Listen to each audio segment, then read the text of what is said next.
sir. We need to come up with a name, and that way I can like.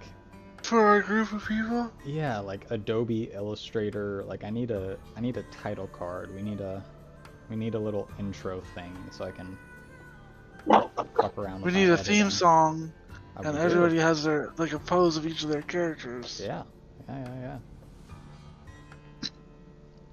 I wanted to make like little animation things with Hero Forge and whatever the program Alex uses for the map. Yeah. But that's a lot of work. I'd have to like make each pose and then import it to that program and then like, you know, take a picture. I was thinking more like just like a still pose, the name, like a bah. Yeah. We'll just use the Cowboy Bebop theme song. Just steal that. I was my what I was planning on doing is the Fear and Hunger title screen. Oh yeah. Which I don't know if you guys know what that game is. No. But yeah. But I do have access to YouTube. It's we actually have kind of, I think, a bit of the Fear and Hunger soundtrack on our playlists.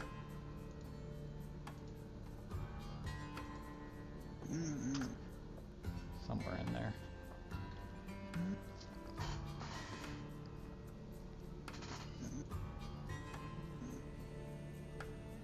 Oh, also, I've been doing so many little things. Look at this. I feel like Eddie with all my little toys.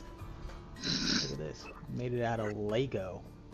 Oh, I made one similar to that for my grandmother. Yeah, we got a bunch of little flower things. We have another one that's like a bouquet of flowers, but it's not as cool as this.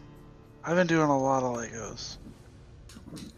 Like a sad amount of Legos. There's no sad amount, unless he's... Dude, Lego is expensive. Like, dude, I really want the Venerator. The Clone Wars. Come on.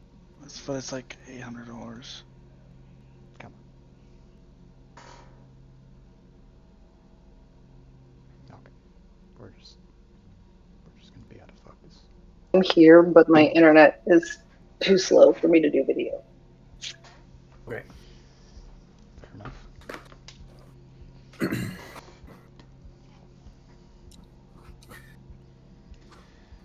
Okay, we'll get started in a second. Here's I just did this.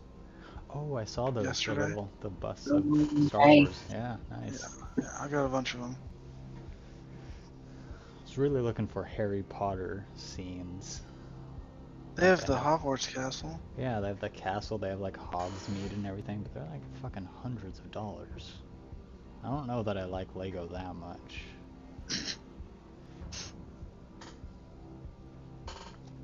I did San Francisco skyline. Oh, yeah, fuck that place. Huh? I hate it. I hate it. It was a gift. I mean, it's a cool Lego. It is a cool Lego. Fuck the city. You don't like San Fran? 4K. I think it is very overrated and supposed to be this like hub of tech and innovation and all this great wonderful things, but it's kind of dystopian when you go there every day. Yeah. And You go there every day? 4 days a week, yeah. That's a lot. That's every day. Yeah. See all the homeless people and everything, and well, that's like the most cyberpunk thing about it, though, right? Pretty much, yeah. Like, true. Yeah. You're like, oh, the world's gonna end like in my lifetime. That's what it makes you feel like sometimes, yeah. They clean up the city for Chinese dictators, but not for themselves. No. Oh, did they do that? Yeah, they did recently. It was a whole thing. I just had an interview yesterday for a job at Resources for Independent Living. Oh. Oh. Go well? Yeah, it went well. It went. Nice. I don't want to bring that. What? I was gonna say it went better than your than the last interview of yours I heard about. Which last interview? the Home Depot one way back when. Here's the package. Man, I don't remember that. You don't want to work for Home Depot anyways. I heard it was actually pretty dope. I mean, I think if you're like in warehouse and stuff like that, but like customer service front and all that. Oh yeah, type of fair shit. enough. Yeah. I don't know. As far as customer service goes, I feel like that's not a bad clientele though. Like I feel like you can do much worse. Old white people is a bad clientele. Yeah. It's the same people that browse around Pep Boys all day because they got nothing better to do Mm. than bug you. So just lonely people. Yeah, lonely people, not a good clientele. Mm. Join a club. I mean, I'm in the club. I think a lot of people go to the ER because they're lonely. Oh my gosh. Wow. No, I meant join a club so that way you're not lonely. Oh. And that's what this is, right? We're a club, kind of. You know, if we all get into Warhammer, we can join a Warhammer gaming league or something. Yeah, a league. Yeah, you know. That's a little bit more of a commitment than I'm willing to make.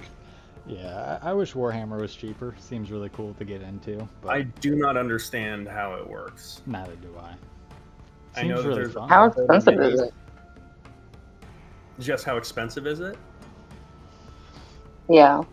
Too I mean, it expensive. depends, but I feel like there's kind of a. I feel like we're talking like at least hundreds to even like, and that's like to Whoa. barely get in, Yeah. and then it's like thousands probably to like be somewhat serious about it, and then it's like tens of thousands beyond that. I mean, to me, it's a game all about selling merchandise. Like, buy all Yeah, I these mean, minis, buy literally- all these things. I mean, it's like kind of the definition of pay to win, right? It's like you show up to the Warhammer battle, and it's like, all right, well, my $30,000 orc army that like doesn't even fit inside the comic shop. And it's like, oh, I'm losing. Give me a second. My buddy Cliff is coming over with his pickup, and I've got like a fucking space ranger ship that's like I'll lift out of the back. Yeah.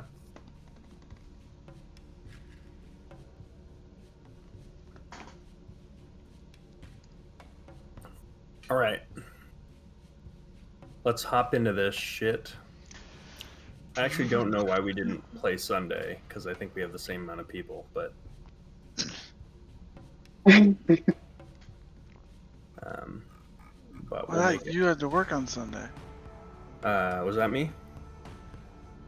That Oh, could be. yep. Yeah, because if you You have to did say work, that whole day it of doesn't Sunday was work for any wonderful. of us. Yeah. I did not work Sunday. Did you party Sunday? On a con, maybe? Yeah, you hang out with us. Yeah, it's all good. So also I feel bad because I'm gonna say this and it's gonna sound like a direct attack on Jasmine. But what I was gonna say is like Oh no. in the future it's nice to see people on camera because I find like especially and if you're having technical issues or whatever, it's not I was gonna bring this up anyways, so it's not a big deal. But in the future we'll get to a point or like in the past rather, we'll get to a point where it's like middle of the session and then I'm noticing like I'm the only one on camera and it feels extremely awkward and it makes it hard to DM because I also never know who's actually listening and stuff or if people are like off doing laundry or like, you know, and then the party will split 5 ways and I've got 5 people who are like not on camera and it makes it really awkward. So I get it. If you've got something to do, like it's not a big deal. But I'm just putting that out there. I wish we could all just play in person. That would be ideal. But if we're doing it over Zoom, it makes things easier for me if we can be on camera as much as possible. Yeah, Jasmine. Sheesh. That is very good. Jasmine, I fix will your say fucking for my internet. excuse this week is that I'm in Puerto Rico and the Wi-Fi is spotty. You're playing. You're in Puerto Okay. Rico? I appreciate I'm the in Puerto dedication. Rico, so at me, guys. Dude, that's so. Hats off for commitment. Yeah. Holy shit! What are you on vacation right now? No, I'm on board review elective. Nice. I mean, it's the Yeah, same dude, thing. it's I'm been gonna do. great. I'm gonna do board review elective starting Monday. It is. I should probably What? tell someone that that's. Oh my yeah. Oh, But I literally only just got my form signed like 2 days ago, and I've been on it for the last week, so okay. I don't think anybody cares. Nobody for has what it's messaged worth, I me. actually don't have my form signed from last year, and I actually got an email Nice. about it. So,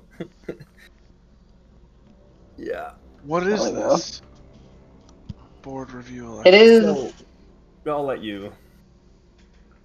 It's like so we say that we're going to do a certain amount of practice questions a day or a week, and we are quote unquote supervised by one of our attendings.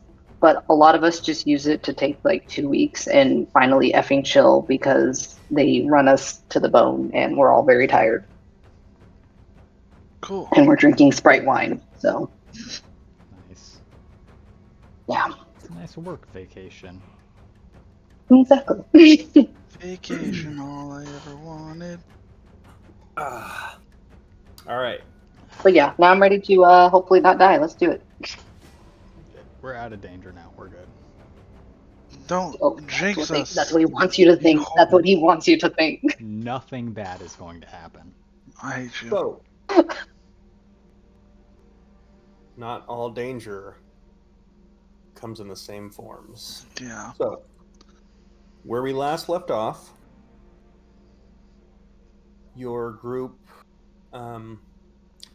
was attempting to wind down for the evening when Alara stumbled upon an illusion that shrouded over the Raven Queen's temple. She found some of her sisters injured, and as she ran in, she found that the Circle of Rot had invaded the Voidwing Sisterhood and set it ablaze. Your group responded. You tried to fight your way in, but after suffering some grievous wounds, you were ultimately forced to retreat.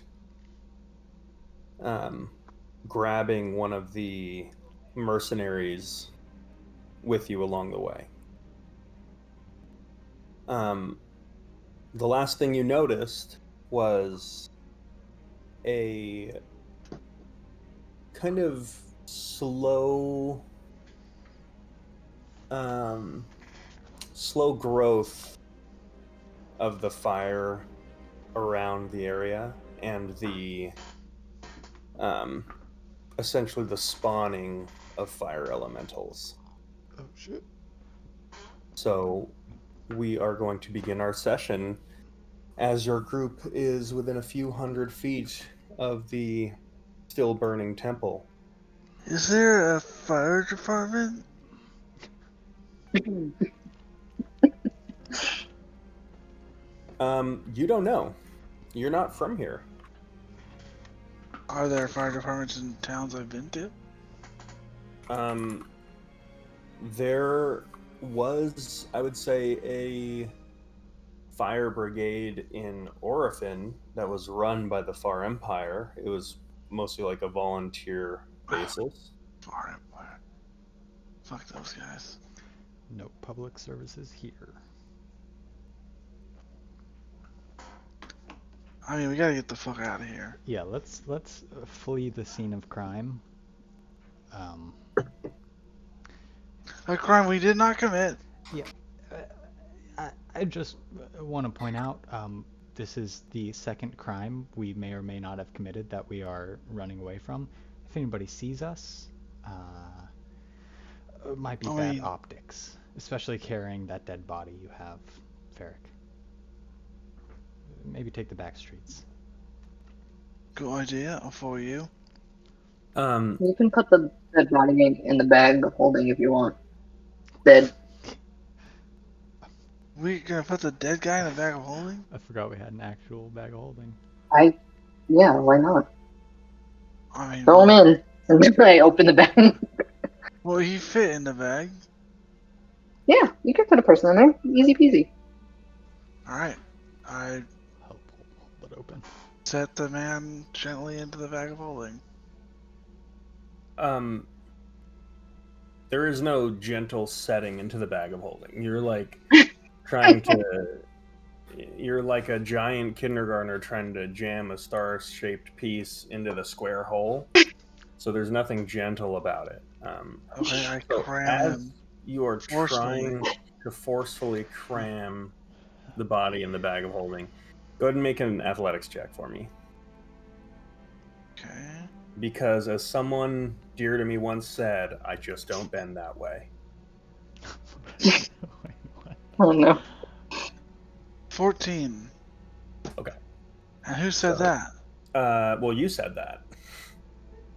I forget what the context was, but it's Yeah, not as exciting probably. as it sounds. I recall me asking you to do like a simple task, and you just responded with "I don't bend that way," and then I never forgot.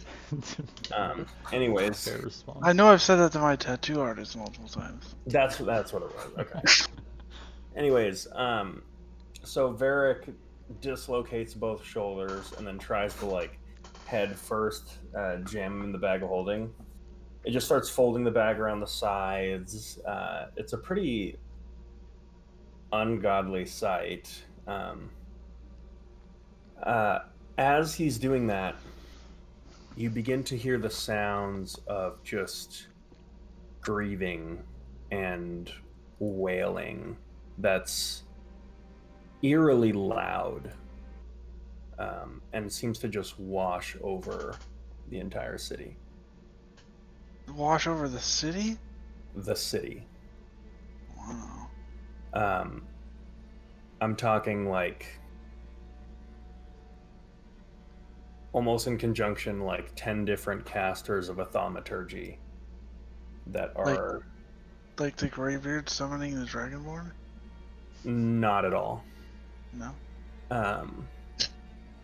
As that happens, from out of the shadows, you see a stark white dragonborn dressed in the burned cloths of the Voidwing Sisterhood that steps out Oh boy. and acknowledges Alara. And you see her eyes just red with tears. Alara rushes forward and they embrace each other and begin saying something to each other that you can't quite hear. Then both of them turn and look at the body that you're attempting to stuff into this bag of holding.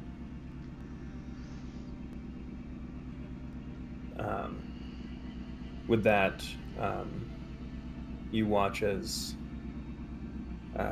the female dragonborn approaches and kind of looks at you, almost like asking for permission to take the body off your hands. I'll hand it to them. Okay. You watch as she kind of cups the face with both of her hands and whispers something almost right into the mouth. And you watch as there's this like faint stream of like gaseous magical energy that goes from her mouth right into the mouth of the corpse. And there's this whitish glow that just like briefly emanates from the chest. And she picks up the corpse and turns around and begins to walk away. And after a few moments, Alara begins to follow.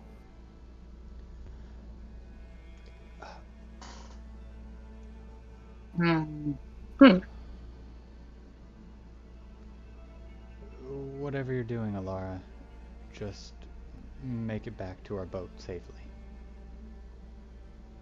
And mind the rune. Don't forget to ask about the She's gone. device. Okay.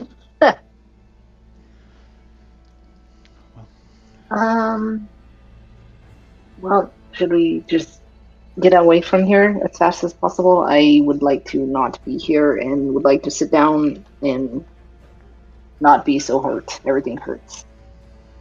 Why? Agreed. Did you say why? I said I. Aye. Yes, So I. I agree. You know, boat stuff. From the distance and the direction that Alara came from, she is going to cast a mass healing word on everyone. So everyone here is going to regain 10 hit points. All right. Take your. I'll take it.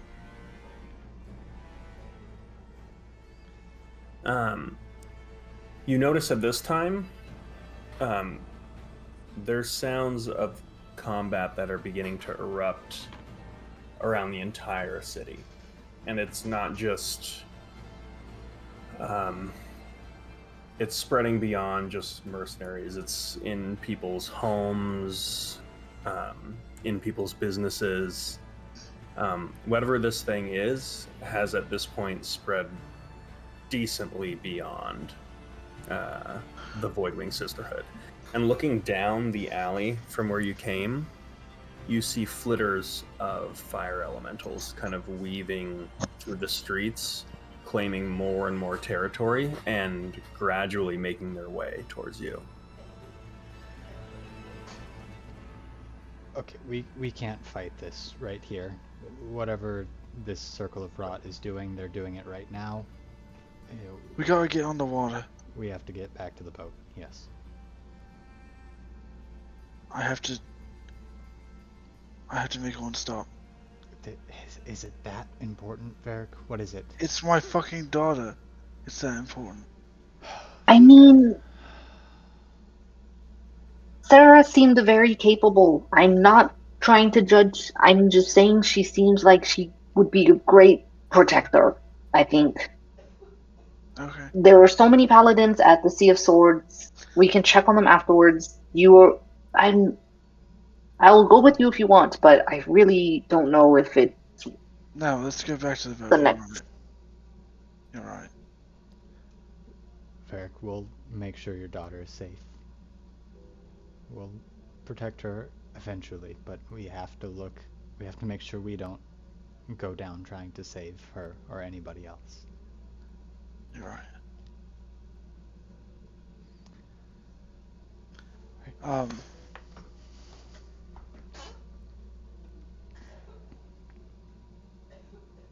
As I assume the kids on the boat, right? The mage. Kazakh? Who? Yeah, whatever his name is. I don't know. Kazakh. Last Yeah, I he's like checked, he An wasn't. orc. Not on the boat. He wasn't yesterday. He might be there today. How are we gonna leave if he's not there? We're leaving? I mean, we don't want to be on the dock when it goes up. We can figure that out when we get there. Okay. So based on your position now, you'd have to go back through the kind of the hostile territory to get back to the boat. You're basically trapped to the like northwest of the Sisterhood, and the boat would be southeast. So you could attempt to find shelter elsewhere. You could attempt to take a long route around, or you could attempt to go directly through. So first off, where are you all trying to go? To the icebreaker, I right? think our ship. Ice pick. Yeah. Okay. Yeah. Take the long way. I'd rather I go vote long around. way as well. Okay. Yeah. So that would take you through basically the commercial hub, like around like the, I mean, basically where the Gilded Glaive is, and then you'd have to hang further southwest towards the Sea of Swords, and then south and east again to the docks. So Sorry. as you set off, Back. I'm here. you make your way towards pretty much towards like just outside within Gilded Glaive territory. At which point, Sundara, you see something that stops you in your tracks. What do I see? You see 1, 2, 3, 5 clockwork automatons that you've only seen in Solinor's lab. You've seen 1. And now there are 5 kind of spread out, making their way through the streets, moving towards the source of the fire. These are very slender machines with gears and clockwork and all the inner guts still exposed. Really protected by a few scraps of just scrap metal, the shoulder blades. And where the head is, there's just this bulb of this like arcane fluid that you always presumed had, related to powering them. That's kind of covered by like a little pin of a helmet. And yeah, just that you see these clockwork soldiers just kind of casually moving with a very you sense they're moving with purpose. So Sundara stops sort of in her tracks. And I feel like I assume that I'm like walking behind Varric. And so I like kind of grab him by the arm and I like try and like pull everybody back towards into the shadows. And she's kind of not speaking. She's just like looks sort of pale and is trying to pull everybody kind of away from these automatons and hasn't been able to kind of form into words what she's seeing. She doesn't have to pull Varric very hard. He trusts her almost too much. Are you trying to hide from them? Yeah. Give me a group stealth check. Ooh, buddies. Are we in dim light? You would be in dim light.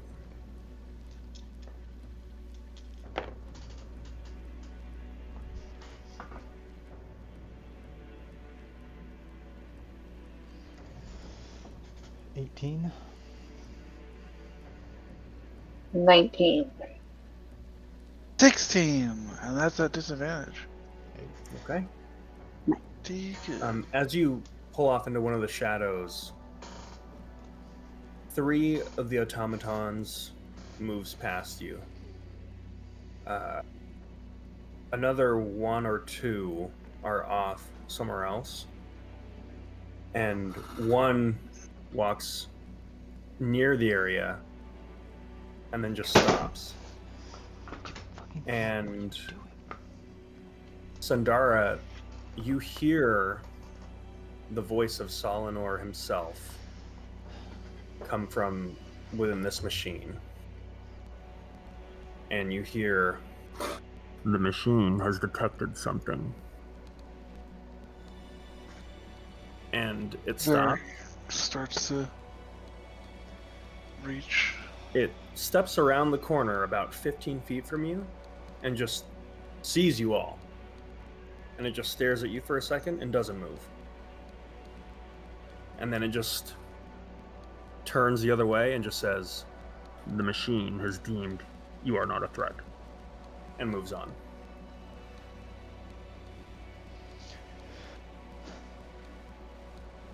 Okay. Sandara is essentially cowering at this point. She's like pale and like light dusting of sweat, and is just like silently like pushed up against a corner, and was like is freaking out essentially. I would have put myself in front of Sandara because of the way she's acting. You would now notice you're hearing echoes throughout the city of the machine is searching. The machine has deemed you not a threat. The machine demands you stand down. Throughout the city. There are hundreds of these things.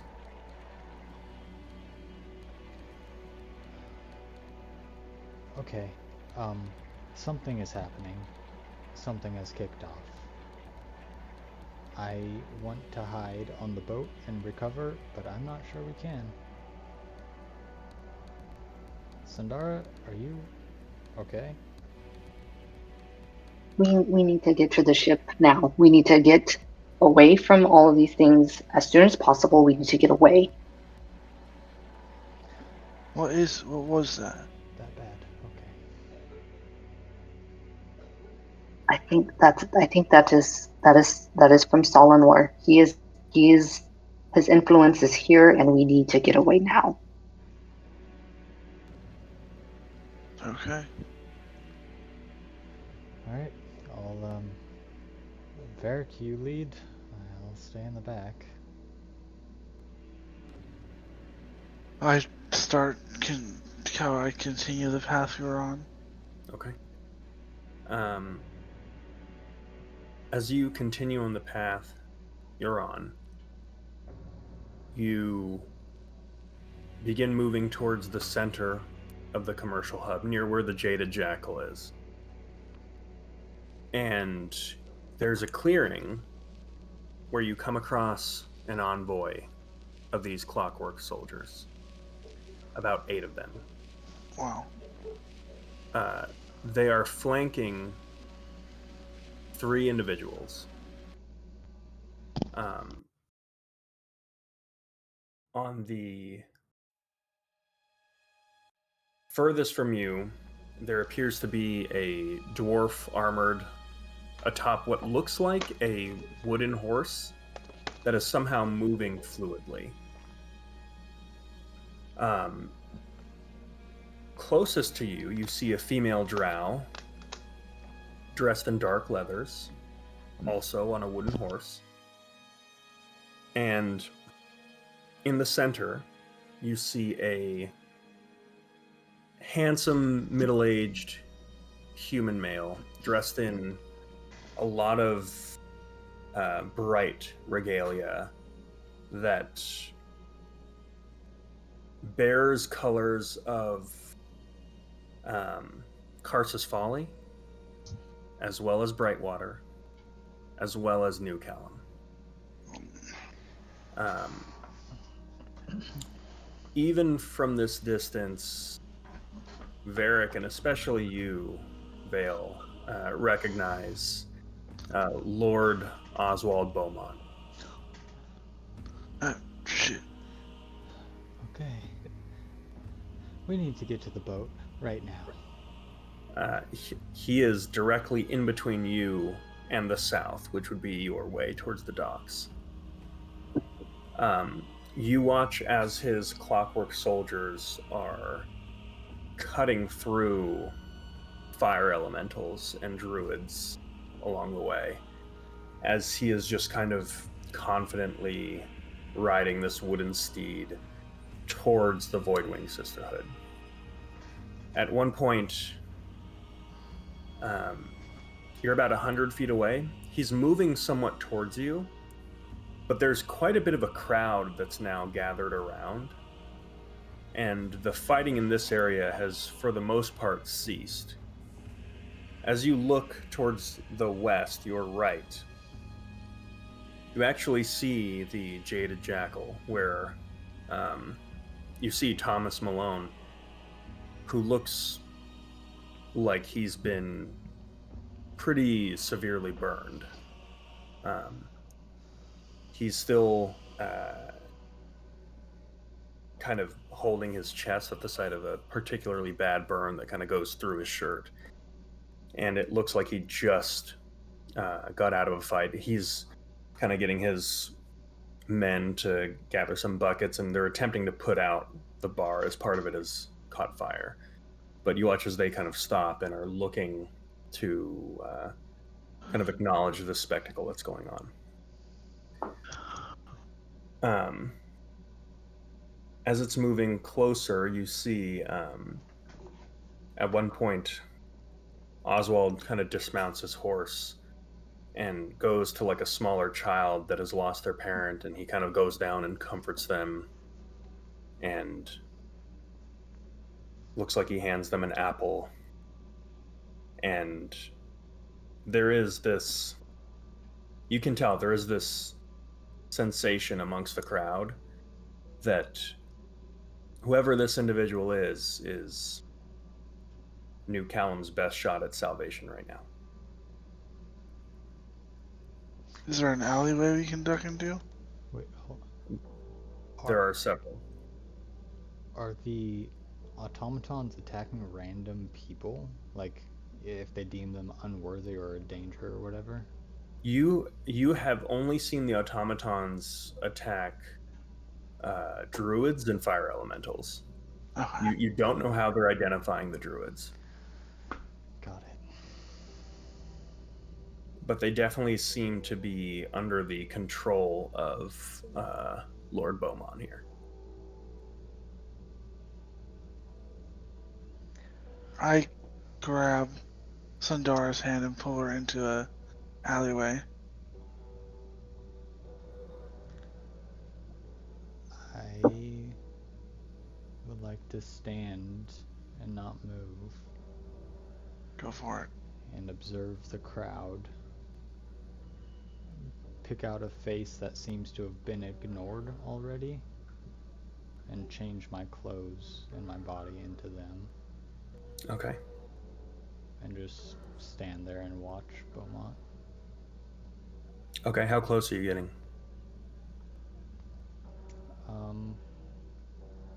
Like 5 feet back from the alley mouth. Okay. So how far from Beaumont are you allowing yourself to be? How far 'Cause is he he's right about- now? He's about 60 feet. Okay. Can I turn into like a young, is there a pre-teen somewhere in the crowd? Yeah. I will turn into Better a yet, there were a couple that you saw like on your way here that aren't even in the crowd. Okay, Oh. that's even better. I'll turn into that and then sort of creep up and just try to act like a scared child and watch from like 40 feet away. Staying in the alley though.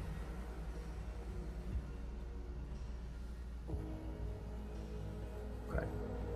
Go ahead and give me a general. How far did you say you're staying away? 40 feet From the lane that he's going through. from Beaumont, yeah.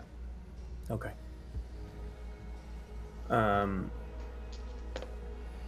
Okay. So with that, Beaumont kind of makes his way through, and as he gets about 40 feet from you, you see people kind of clamoring up to him and just going like, "Who are you? Where are you from?" And you just hear a confident reply of, "It's okay. Things are going to be different now." You're never going to have to be afraid again. And he just slowly moves on. And you watch as his two guards are just kind of slowly moving and watching any of the individuals in the crowd who would be in a spot to make a move. They just seem ready. Okay. Beaumont himself, at this point, he's dismounted this like wooden construct horse, and he's just like talking with the people. Very charming, very he's like getting down on their level. He's like kneeling and talking to children. Yeah. Okay. I will back up far enough to, if there's something I could sort of hide behind while still seeing the sky. Mm-hmm. And then whisper up to the sky, do not believe the false savior. He tells only lies.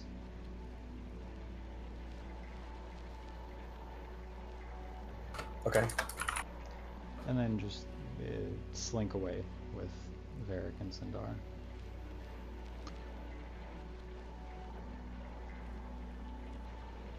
Okay.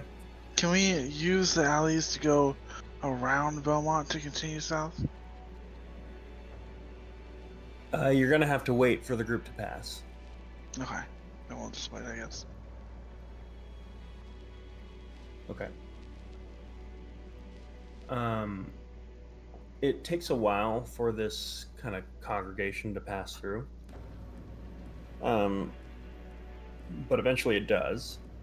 So as you continue moving south, you walk past Thomas Malone.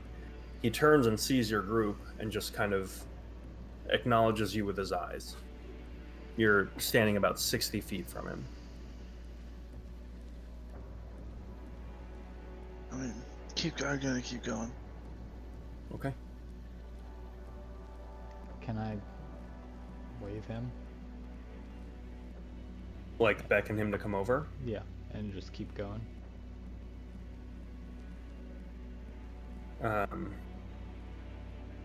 You do, and he looks at you, looks back at his bar, and just kind of gives you a wave of like good luck.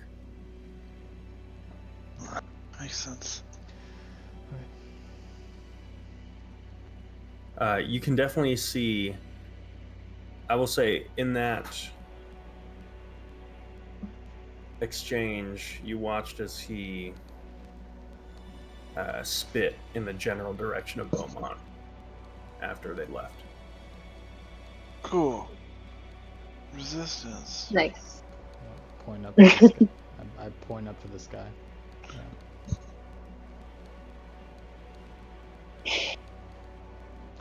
I guess we keep going, right? Okay. Yeah. We gotta Working, yeah. Okay. As you make your way towards the docks, it has definitely been ransacked. the boat. It looks like everything. You see, your ship is still there. A few of the other ones did not quite make it. Because of the fire? There are a couple ships that are in the process of sinking, and one that is currently ablaze that a bunch of dock workers are attempting to put out. There doesn't appear to be any active combat right now, and there's part of the docks that themselves has just collapsed. In fact, the gangplank that leads up to your ship, it looks like there has been a very notable explosion. What? Okay. Cool. Is there... Mhm.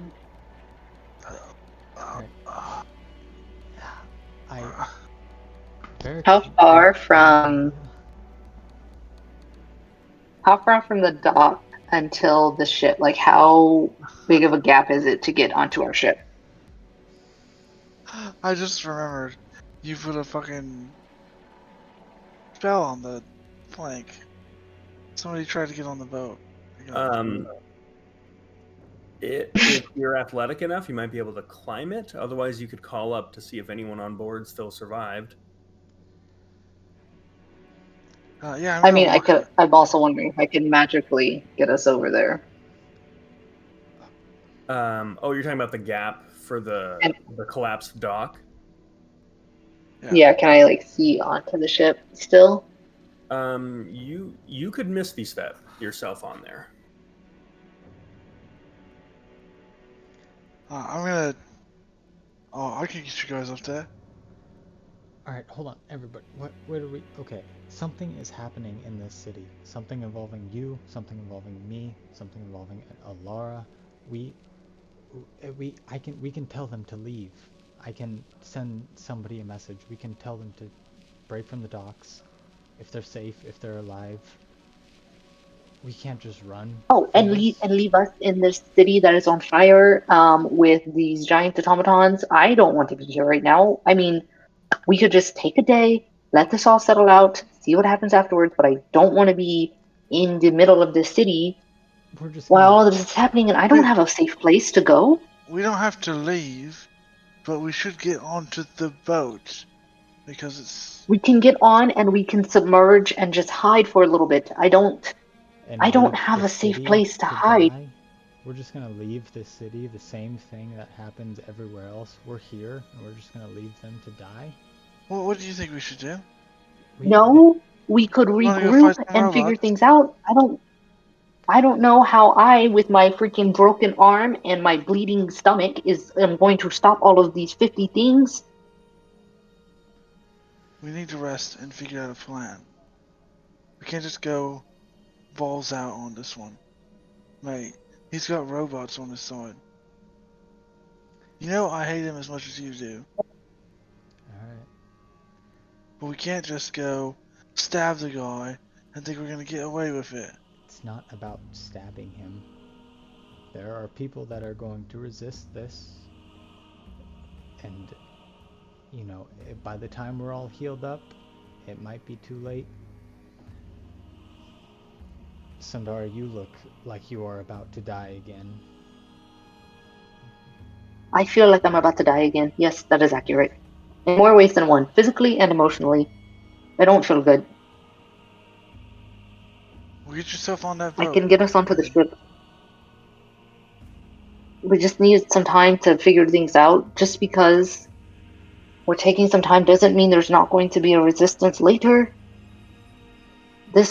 I think this is a long con now. Alright, yeah. We all are pretty beat up. Let's take a little bit. I can get myself onto the boat. I walk on the water towards the boat. Oh yeah, shit. I forgot you could do that. I throw a rope down, will ya? You yell that up? Yeah. Tie it off first, though, you know.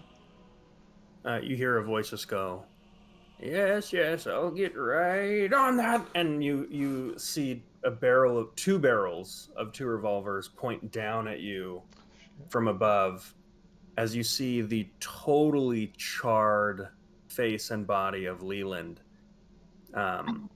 No. who points down at you. Oi, mate, it's me.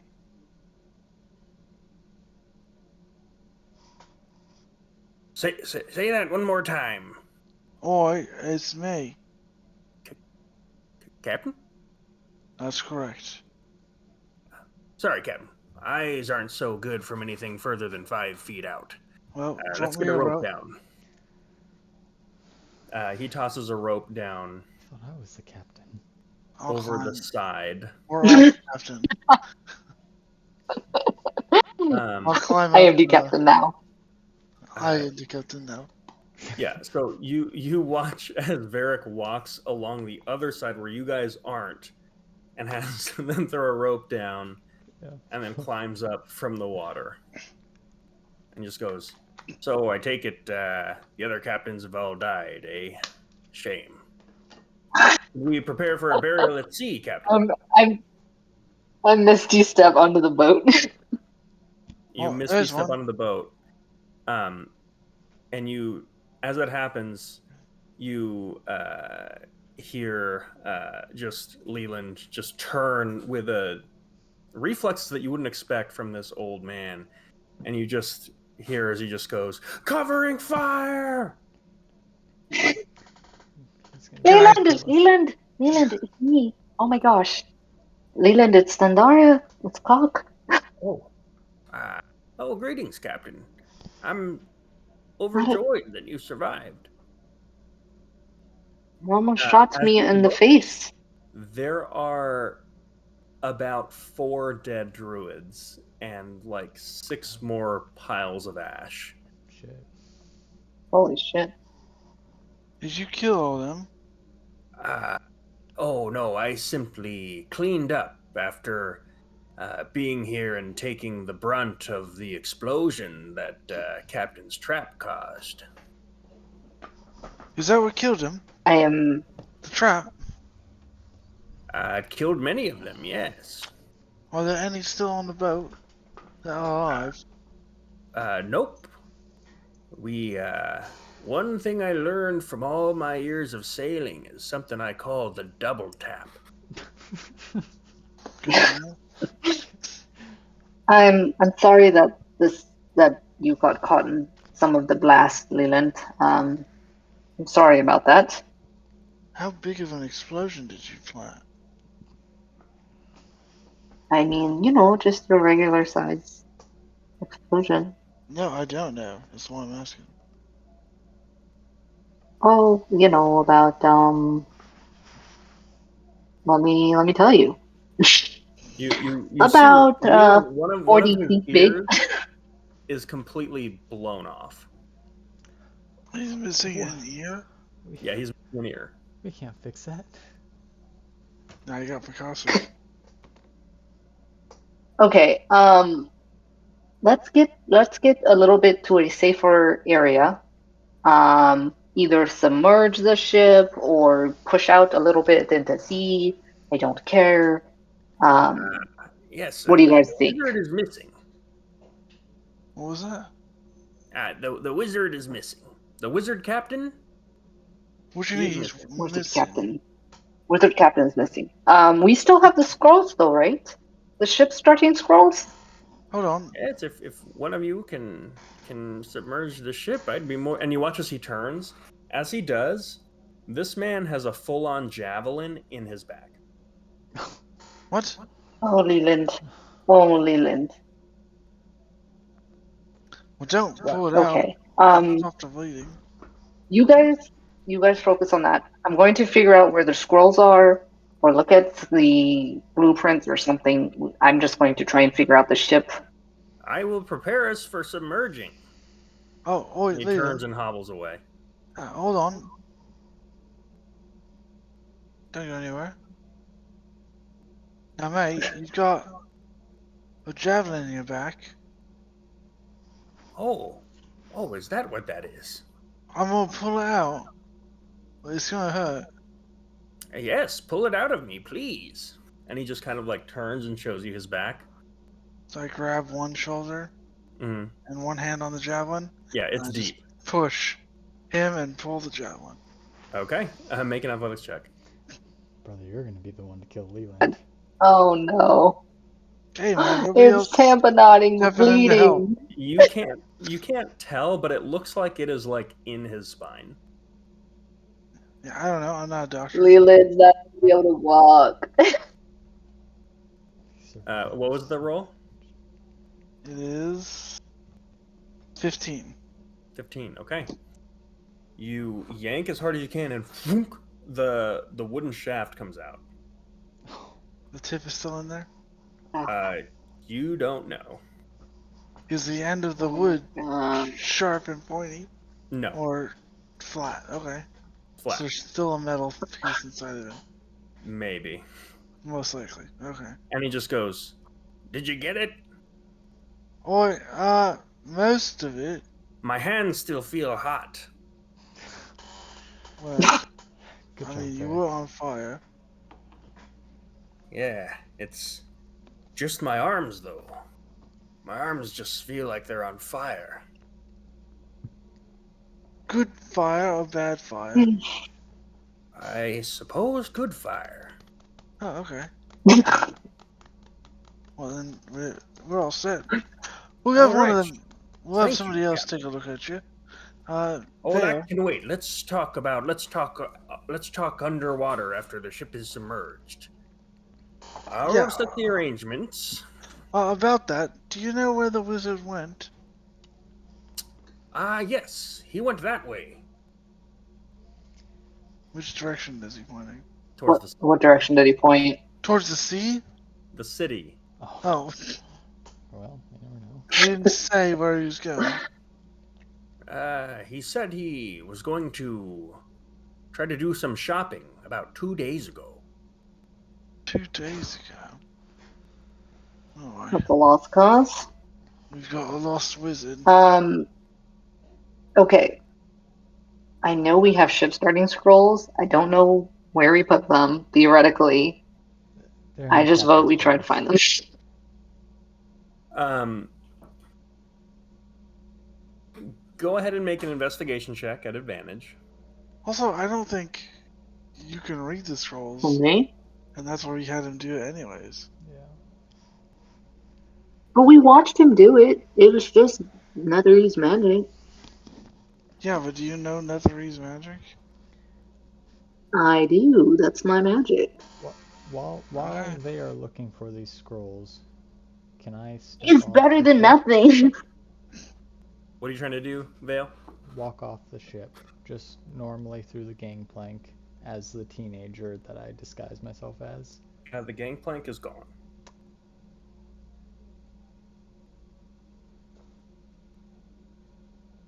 I'll You take can- a swim. Okay, you could climb down with a rope, but you could also take a swim. I'll climb down with the rope in Okay, that case. you get off the ship. Yep. And I wait a couple minutes and then send a message to Varric. Hey, I'm not going under. What do you mean?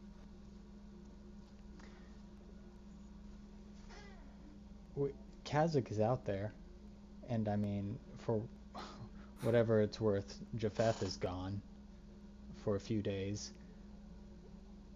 We're gonna leave them, plus this entire city, to sink underwater. I can't do it. I don't think we should go underwater, but I do think we should rest. I don't think we have the capabilities to help anyone in the state we're in. I took quite a beating. Fucking Clark's got a dislocated shoulder. Alright, God damn it, I fucking hate you. I'm gonna Misty step back onto the boat. You hate me. Okay. Yeah, you know, I don't know, man. You used to be so full of vigor and rage and you're just ready to fuck things up, and now you're just running. But it's, it's okay. You're right. Hey, buddy. You're right. I just found out I have a daughter. I can't just throw my life away anymore. That's a conversation for later. I'm glad you're already at that point. Saves me a bit of time. Fuck you. You know what? Fuck off. I'm gonna be in the captain's quarters. I go find a bed somewhere. Okay. Fucking- All right. Your crew is very quickly parting ways. An early and abrupt goodnight has been said. Sandara, what are you doing right now? I rolled a 19 for investigation, and I'm rummaging through the captain's quarters, You trying to see if I can find any as ship kind of starting. storms in. You have a handful of scrolls. Oh, Cass. I mean, Vale. What should we do? I was going to. I mean, I could submerge. I could just move out into the bay a little bit. Yeah, sink the ship, I guess. That's what I we're mean, I can doing. try. I'll try. You know what? Just for a Vi- few hours, Clock, recoup. Clock, you're a wonderful person. You're great at magic. You can do everything that you need to do. And I give her an annoyed bardic inspiration. Now, please, just Um, let me have the fucking captain's quarters. And I begin grabbing a drink. Okay. Before Sundar walks out of the captain quarters, she kind of goes into her pouch and pulls out a potion and hands it to Vale and says, um, "Thank you for saving my life multiple times tonight. If it wasn't for you, one, pulling me out of the fire, and two, finding my dead body in the corner by the stairs, I would be more than a goner. And so this is yours. Thank you." Oh, well, thanks, Clock. It's you've saved us enough already as it is, so I'm just paying it back. And then Sundar kind of looks over her shoulder at Vale and then heads out of the captain's quarters to the weird globy thing. Okay. Okay. Varric, what are you? Are you just going to sleep? I'm going to sleep. Okay, I'm presuming armor's coming off. Yes. That's not a good But I'm question. in my room. Asking what kind of From- question? Yeah, that's not a good question. where my chainmail is. Near me. Hey man, Like, just, armor's just coming asking a off? question. Just reminding you that Roll a it takes 15 wisdom minutes to saving take throw? something on. That's it. Gareth 2.0, bring it on. That's all. Gareth never took his armor off. Died in his sleep. Gareth. Multiple. So, Vale, you are, as you are, I presume you're going to do some heavy drinking. Yeah, I'm gonna do some heavy drinking and also set a fire in the fireplace. That's way too Okay. hot and way too big. Yeah. You set a fire. You grab some kind of bottle of wine. Green bottle reserve, if possible. You are out. We are out. Okay, I drank 2 of those and sold the rest of them. wonderful. Thank you, Varric. The best wine we have. Wow. As you grab the bottle of wine, you set everything up, feeling the frustration and everything else that you voiced.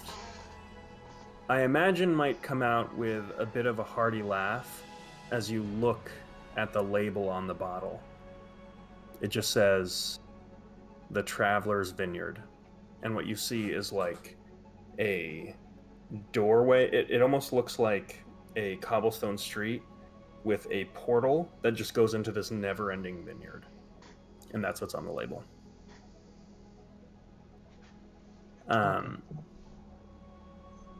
So as you begin drinking the night, Sundara, you were doing what now? I'm trying to figure out how these scrolls work and I guess commune with the ship and figure out, I guess, what Kasich has been doing this whole time, like what that is even like. Okay. Are you a...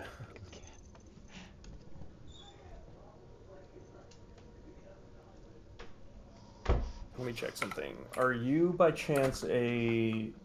You did not take the ritual caster feat, did you? No. Okay. Go ahead and make an intelligence check. I'll be right back.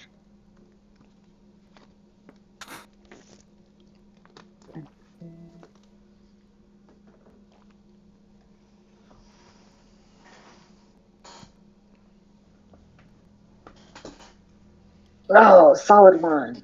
What's that? Woo!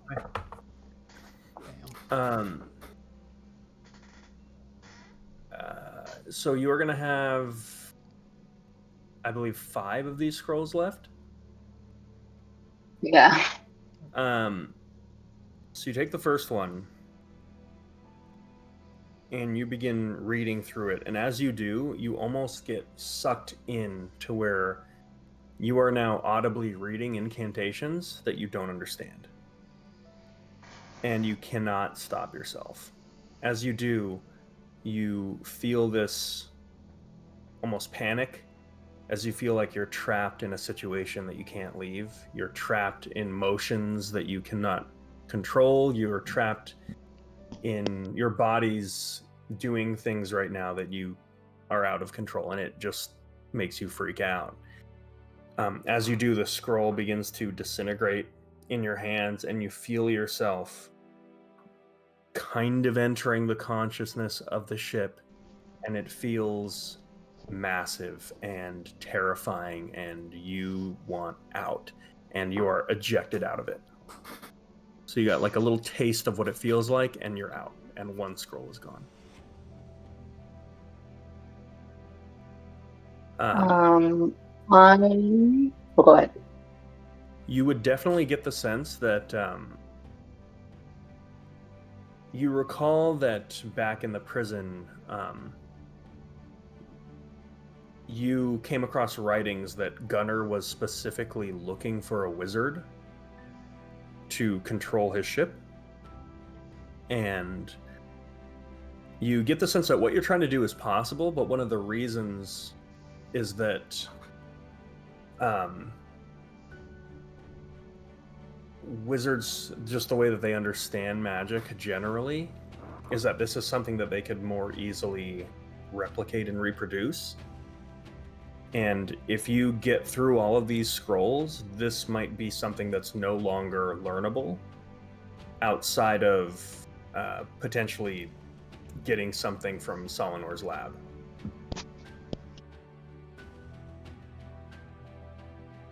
Sandara is going to do it again. She is sort of panicking and is scared, and is kind of not thinking things through right now. Okay, give me another intelligence check. And don't forget, you have inspiration. It explodes Oh, as shit. well. It's a D8. If you roll an 8, you get to roll again. Oh my god, I got another natural 1. Okay. That's 2 in a row. Okay. Meant to be.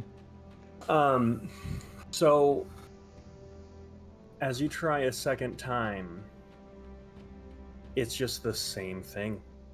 You find yourself reading the incantation, and once again, I mean, you can tell me if I'm wrong, but I imagine it's that sense of loss of control as like the scroll almost like takes over your body, that Sandara is just very not able to jive with, because yeah. So with that, again, you can't find yourself committing to the actual casting of the spell. So you're down to 3 scrolls left. So she's gonna go to her room. Nobody is around, correct? There's nobody like watching. Well, it's funny, as you say that, Shit. you begin to hear this slow someone's climbing up your ship right now. Ah!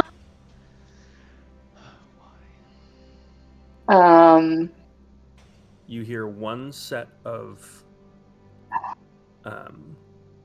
essentially like feet, heavy, that are hitting the sides of the ship, climbing up the rope that Vale left over the side of the ship.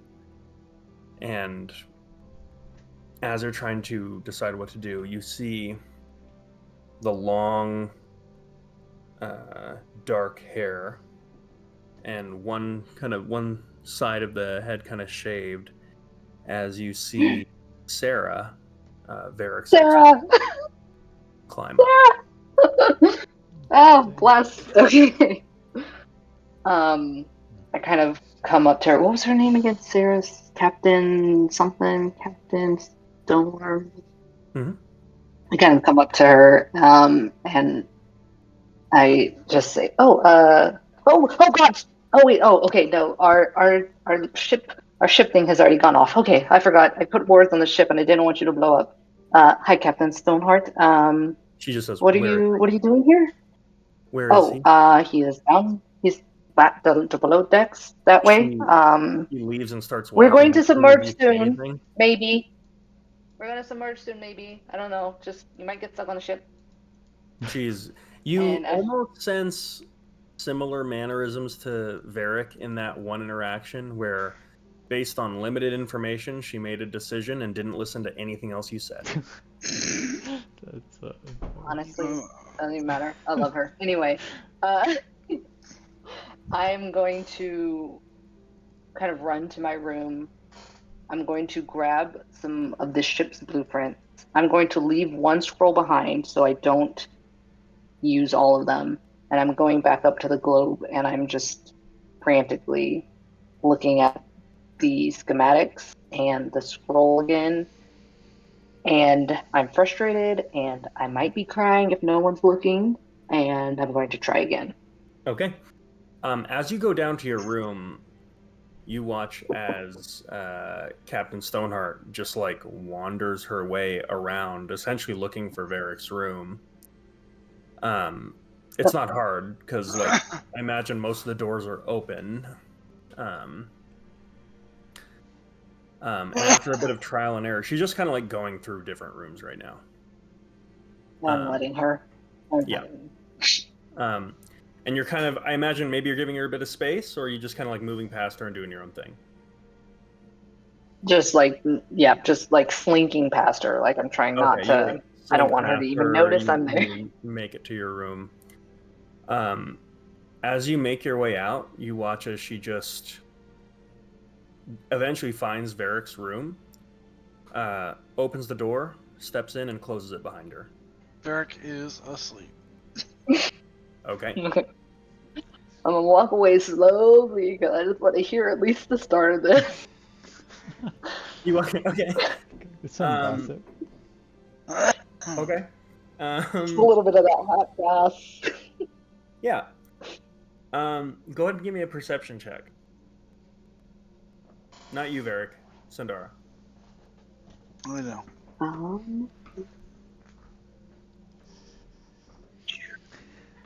Oh my gosh, so rough. That is a 16. Okay. Okay, do it. Fine roll on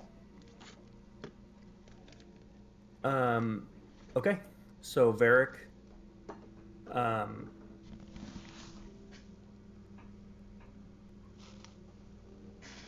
mean, you haven't been in here too long. You hear the door open and close, and heavy footfalls that do not represent the sounds of anyone in your party.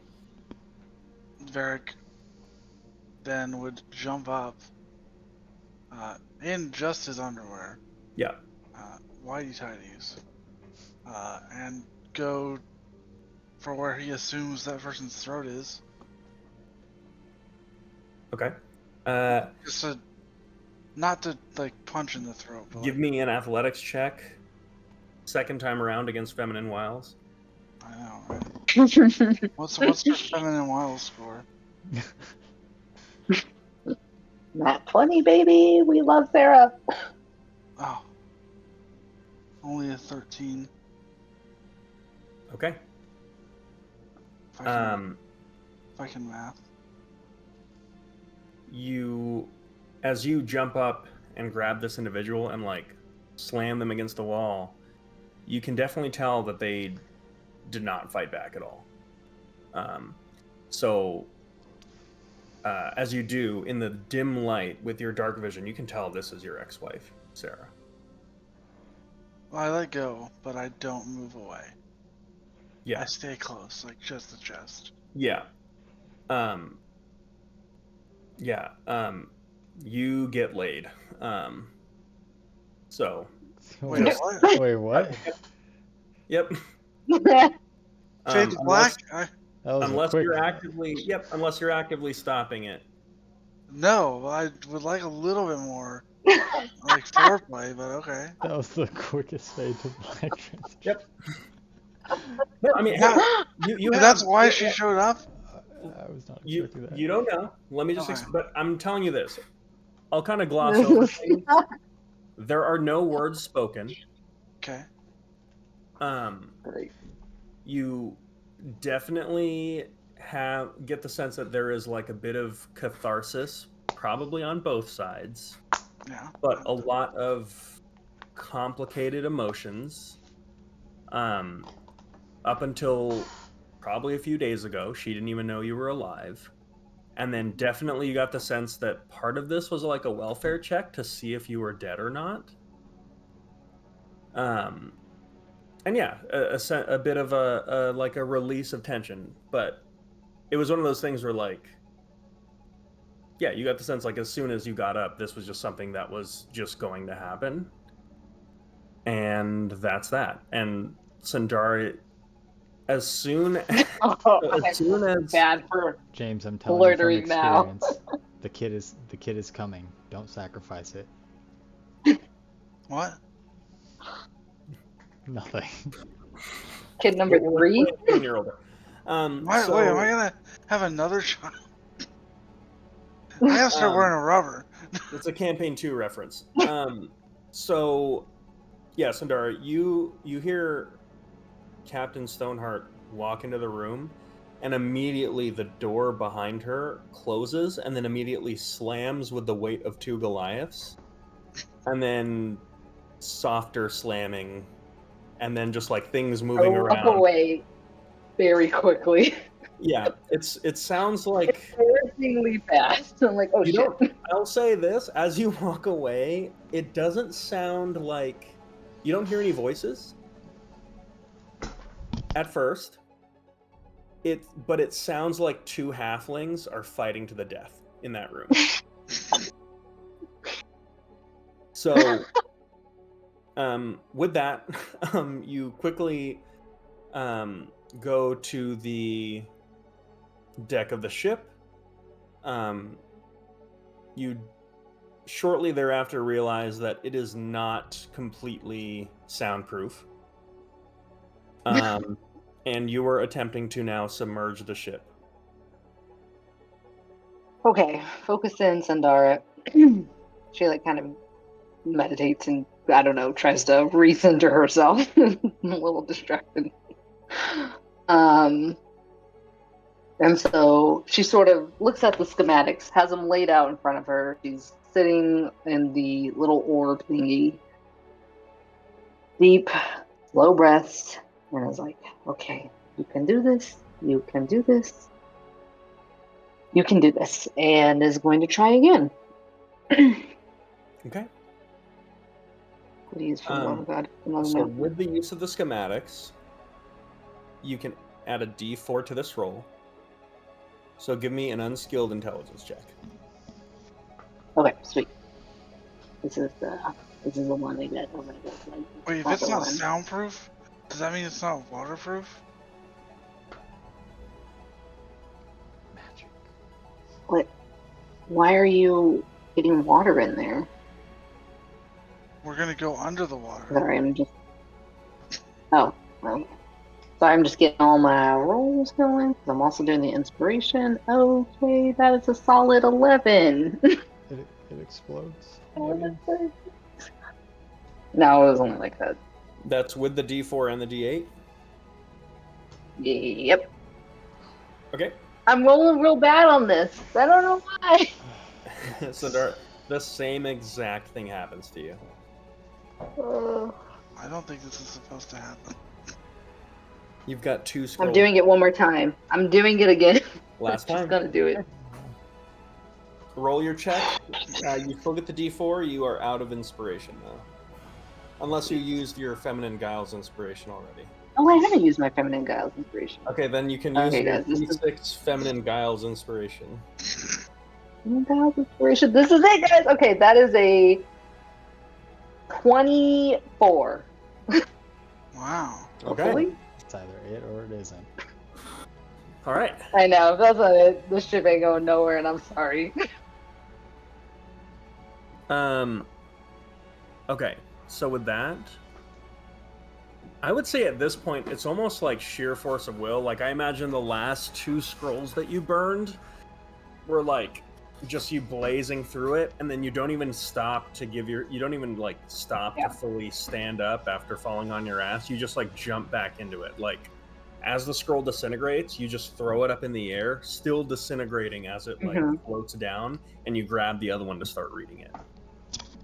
As you speed through it this time, you don't submit to the power of the scroll. You just try to, by sheer force of will, like take over it.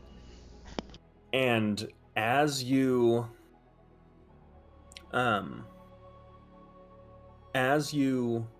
feel yourself entering the consciousness of the ship,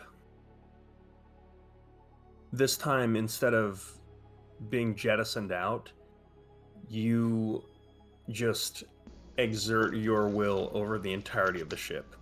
At this point, the entire ship just lurches and begins to creak and shake and quiver, and you just like bits of dust are kind of like falling in between crevices of the ship as it's just like kind of tremoring right now. Varric, you don't notice this. So I would assume so. yeah.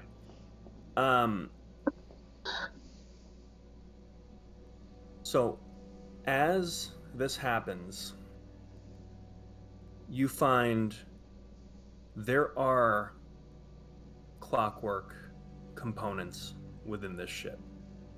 You can't separate the clockwork from the arcane battery. And by doing this, you've learned to essentially jumpstart the ship by using your Commune with Clockwork spell. So, with that, the ship is now under your control.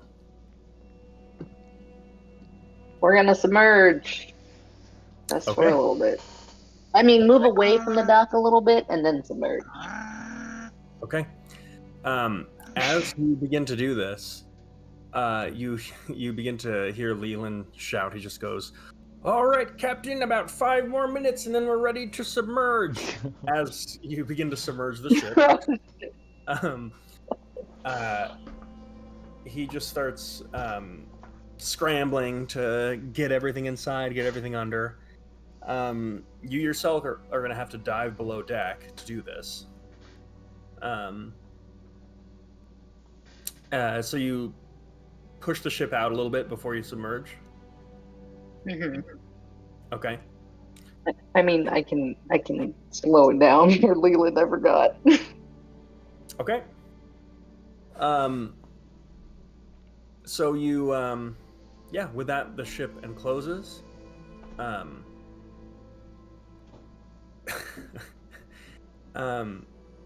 Yeah. So yeah, you submerge the ship. Cass. Sorry, Vale. You definitely begin to notice that the ship is submerging. You've not been aboard the ship when it's submerging.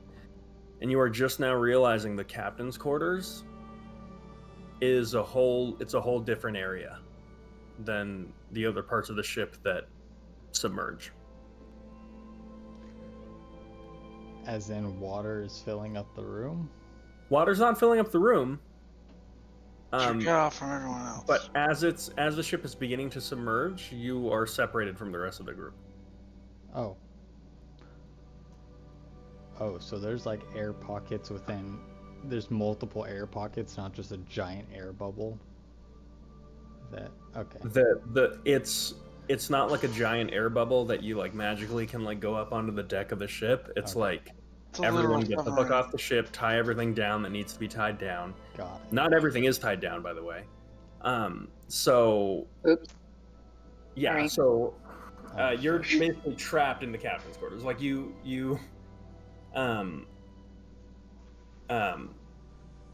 one of the first things you notice is the fire that you've lit.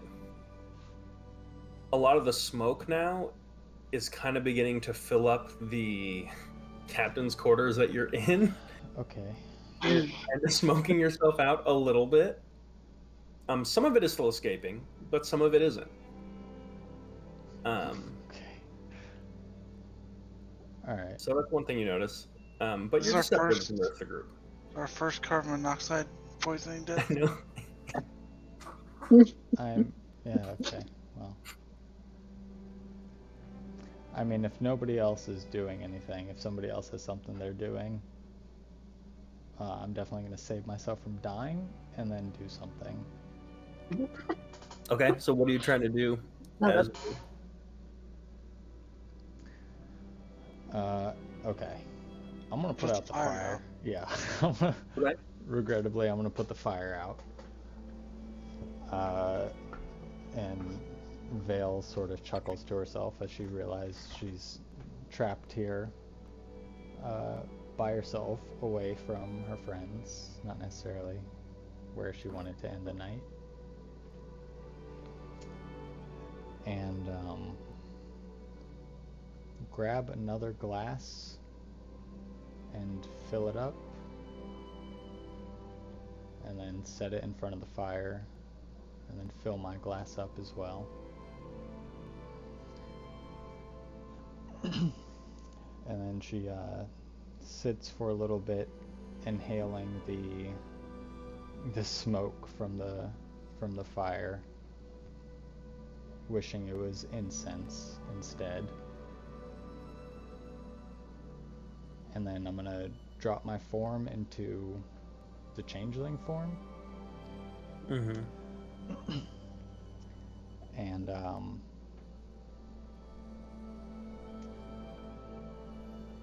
my name is Cassius Manath. She clings the glass next to her, or him. I am calling out towards the traveler.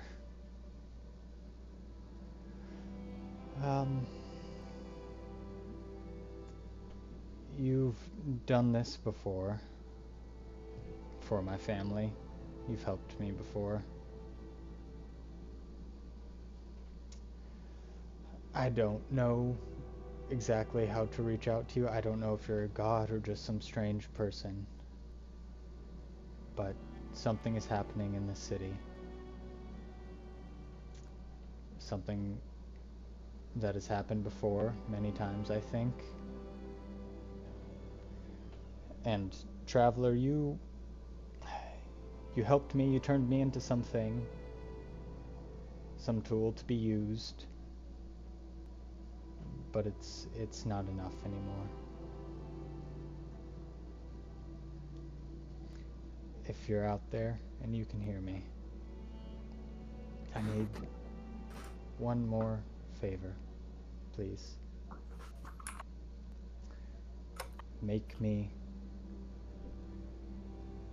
Turn me into some weapon. Make me a weapon.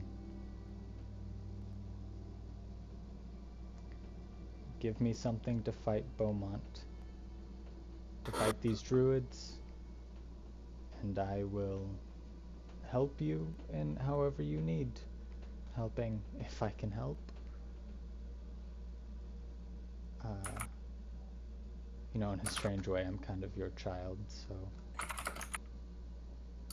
please hear your children, your child.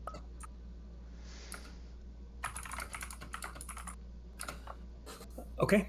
As you utter this prayer, just right around the moment you finish, you notice that as you look up in the area around you,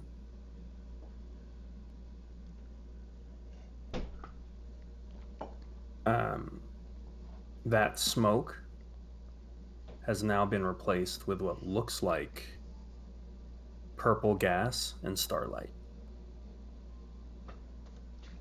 And as you look down at your chair and the table itself is beginning to float away from you. And the cup of yours that's on it, I imagine you kind of reach forward and catch your cup as it's now drifting away. Yeah, my God. From within the from within the kind of purple mist and fog, you swear you see a gloved hand reach forward, grab the drink from across from you, shoot it back, and slam it back down on the table as the table just like drifts off, kind of perpetually spinning, as you yourself are now aimlessly floating through time and space, just adrift within the astral sea. As you kind of turn towards your left, you notice that bottle that says the Traveler's Vineyard. Still the cobblestone street on the label, yet where that doorway is, you see flashes of your previous life. You see your mother, you see your father, you see your friend, the bartender, Cobb, and you see Beaumont's daughter.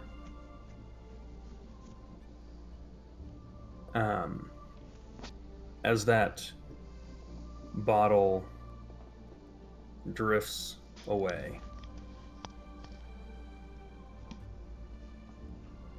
you look into just the ethereal mist before you.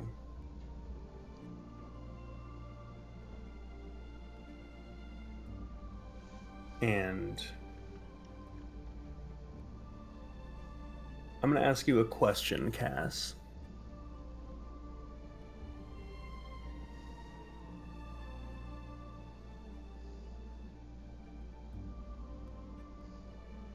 As you are uttering this prayer, and I think I know the answer, but what I wonder is what is Cass feeling for like the motivation for asking for strength from the Traveler? I think he feels that what started out, what changed his life, was a personal matter and a plea of desperation. And now things have gotten big and people more than him are involved. And specifically right now, on in his mind would be Alara and her temple, the people she cared about, sort of being destroyed. Because what he feels is like Beaumont is coming into their life and the plague of Beaumont is spreading. So it feels like something bigger than a personal grudge now. Okay. So, as you're looking out into the vast, endless Ethereum, you see almost this like, out of the stardust, you see the shape of a face emerge. One that's familiar. It looks like the face of your mother. And you hear the voice just say, "Oh, my child, lost in the currents of fate, your plea echoes through the cosmos and finds its way into my heart. The eternal wanderer, I hear your call, and in the ebb and flow of the celestial currents, I extend my ethereal hand to you." And with that, you feel yourself almost spin around, getting discombobulated and now completely weightless within the astral sea. The voice continues. In these moments of doubt and shadows that dance upon your path, know that the strength you seek lies not only in the sinew of muscle, but in the resilience of spirit.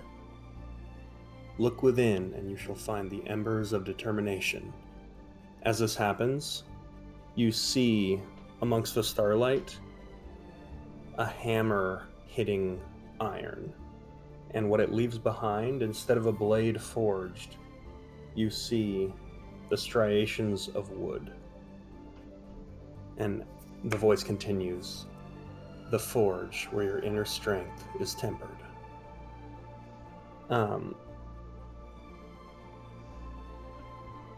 As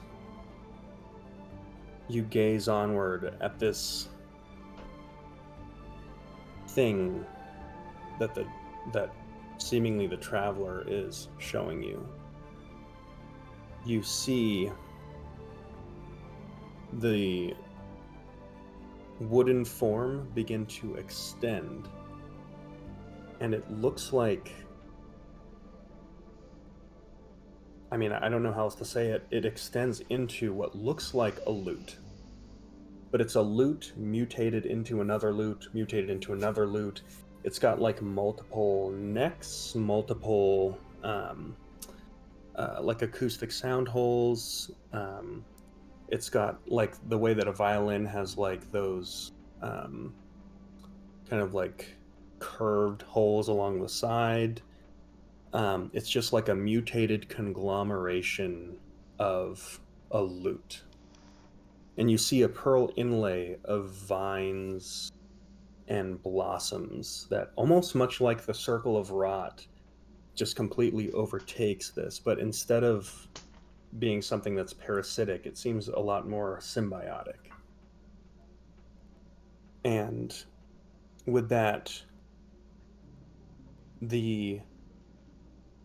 that like godlike power of voice now kind of falls, and you hear the more familiar voice of your mother as you look up.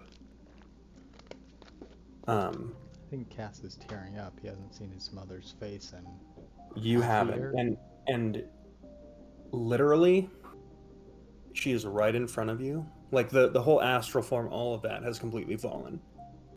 You see your mother just as you last remember her, just the kind of pale-skinned tiefling with pale eyes, dark hair, in a beautiful purple flowing dress. And she reaches forward and touches your cheek. And you see a tear from her own eye as she wipes yours away. And she just says, "Go forth, child of the cosmos, and may the echo of the traveler's blessing accompany you on the grand tapestry of your journey." And she leans forward and kisses you on the cheek, kisses you on the other cheek, and just gives your face one last like caress of the thumb and a smile, just the way that your mother used to smile at you, as she just like falls back.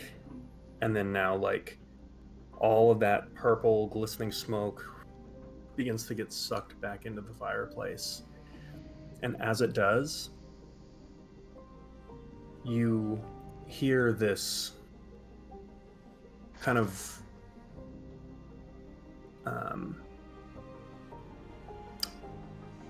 rolling sound of wood on wood. And as you look up, you see this lute on the table before you that wasn't there before. Beautiful. It's almost got like a purplish tinge to the wood, just like that gleaming astral smoke that came off of the fireplace. Pearl inlays that just, again, are like those vines that just snake around the entire thing. And as you kind of reach out to touch it, almost like questioning whether this is real or not, this thing hums. Whether or not you're touching it, it is always singing. I firmly grasp it in my hand. Okay. As you do, you sense the inspiration of the traveler within you, you feel like you want to change out of your pure changeling form. Okay. I will change back into Vale. Okay. Get my clothes. You change into Vale, and as you do, the loot changes with you. You watch as one of the necks just kind of suck in, and it creates this almost like jagged, almost like this like Alice in Chains like X-shaped guitar, and the hum becomes a lot more biting and chilling, and the purple that you noticed on the faceplate of the lute grows deeper, and those vines begin to grow thorns, not like the circle of rot, but thorns nonetheless, and the blooms begin to grow bright and purple, and they almost jump out of the lute itself.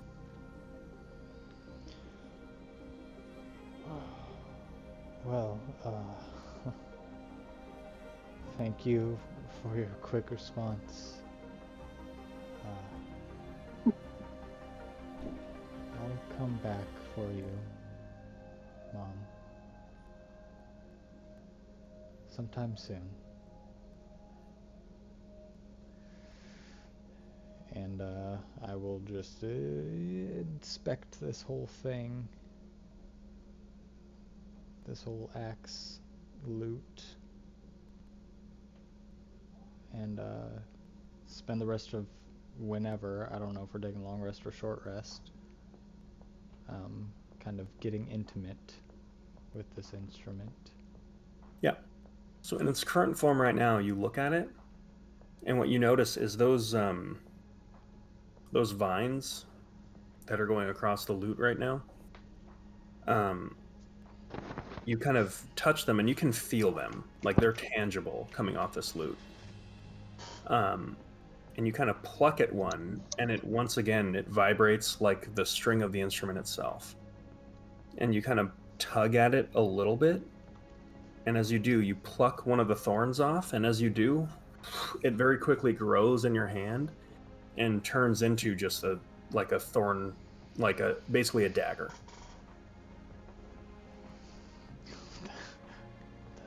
Whoa. It's pretty cool. Okay.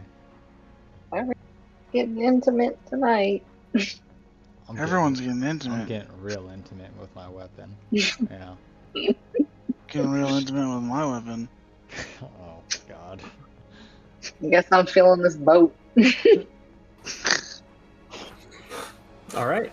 So with that, you all spend your night in various ways. And after a long rest amongst the chaos above water, the day comes. And how would you like to start your day? Did we sleep in the same bed? Is it large enough for both of us? Important Barely. questions. Okay. It's not, you get the sense that the bed is not rated for 2 Goliaths, but you make it work. Okay. If it wouldn't have worked, I would have slept on the ground. Well, I just fucking told you made it work. Just letting you know. Kind of man I am. Kind of Goliath I am. Well, I think I'm stuck in this room until we resurface. Yup. So I wake up and so it's just like a one-time thing.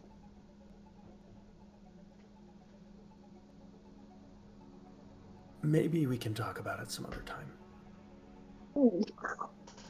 I do have a serious question. Would it be possible for me to meet her?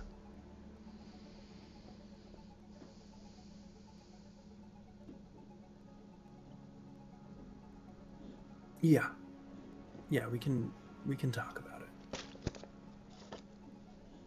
Okay.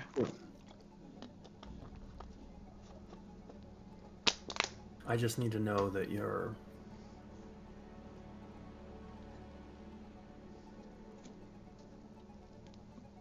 You understand, I just can't have you bringing all that chaos like it was back in Briggs and Langston. I understand.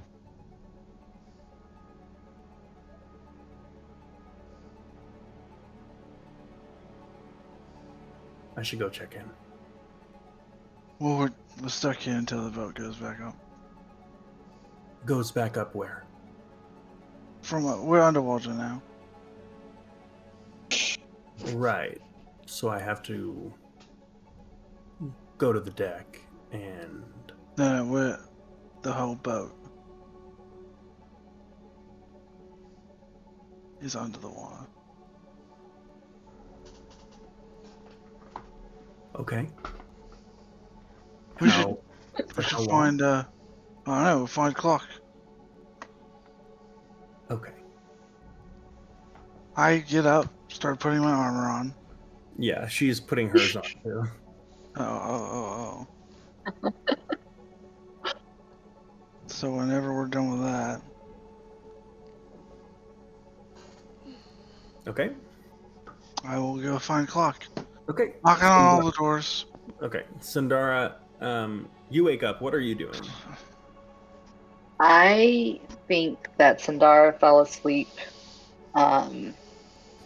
pretty much in the common area, just underneath the deck, wherever she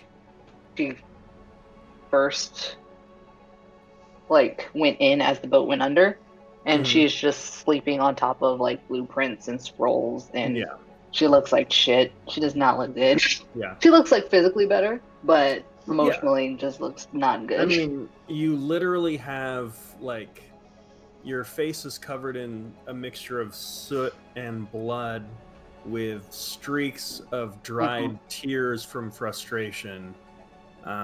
So as Yeah. two heavily armored Goliaths come clomping at you, you wake up. Your hair does not look cute. And you look up at a very intense icy stare from Sarah Stoneheart, who needs to go see her daughter now, as she's looking at you saying, "So I heard we're now underwater." Who, for the record, Sarah Stoneheart is Sandara's she's like, oh wow, I want to be this woman. So she wakes up, opens her eyes, and is like, oh my god. Yeah. Hey, I mean, Captain she Stoneheart. just has the drop on you here.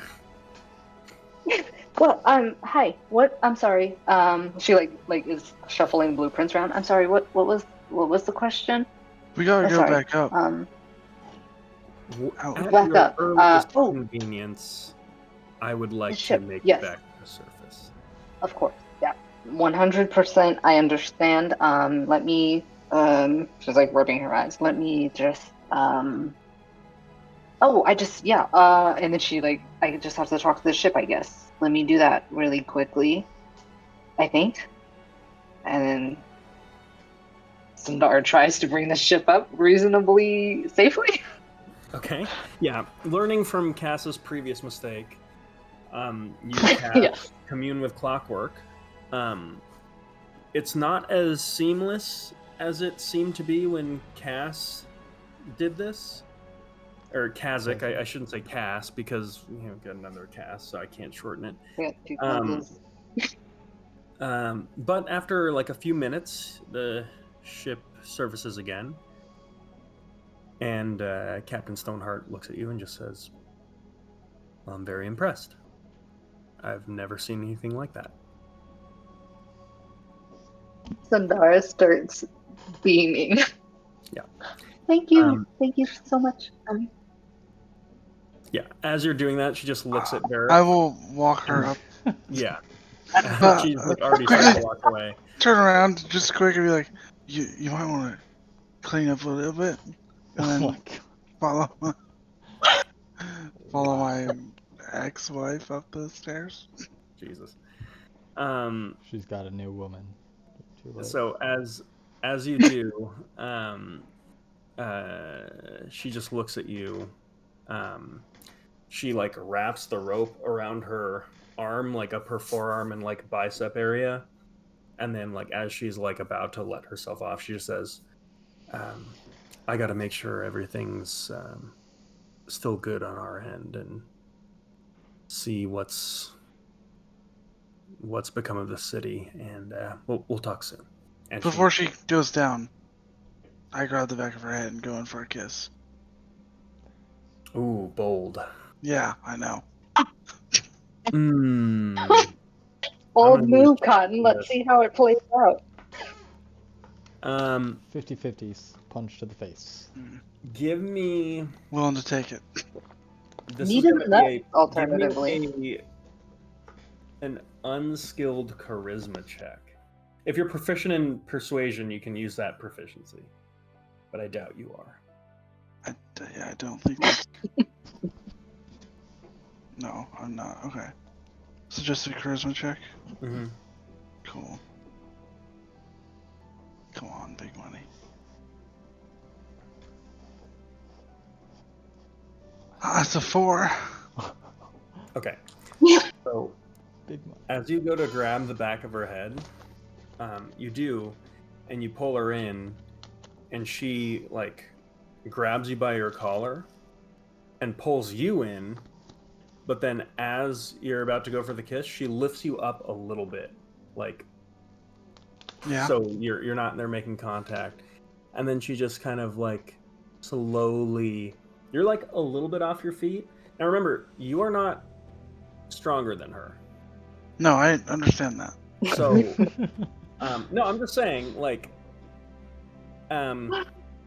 it's been quite a while since you've even done battle with someone that was physically as imposing as yourself. So I'm just reminding you, this is not a, although part of it's a little familiar, it's been a while. Yeah. So she just, like, very slowly, almost like kind of teasingly, like, puts you back in your place and then just says, like I said, we'll talk later, and then we can see how things go. And she just like falls off the back of the ship, and the rope just, and then like catches slack, and she lets herself off onto the dock, and then just begins moving into the city. So fucking hot.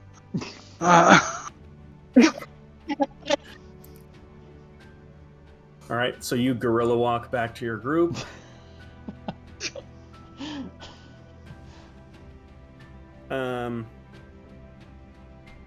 Okay. Just the dumbest grin on his face.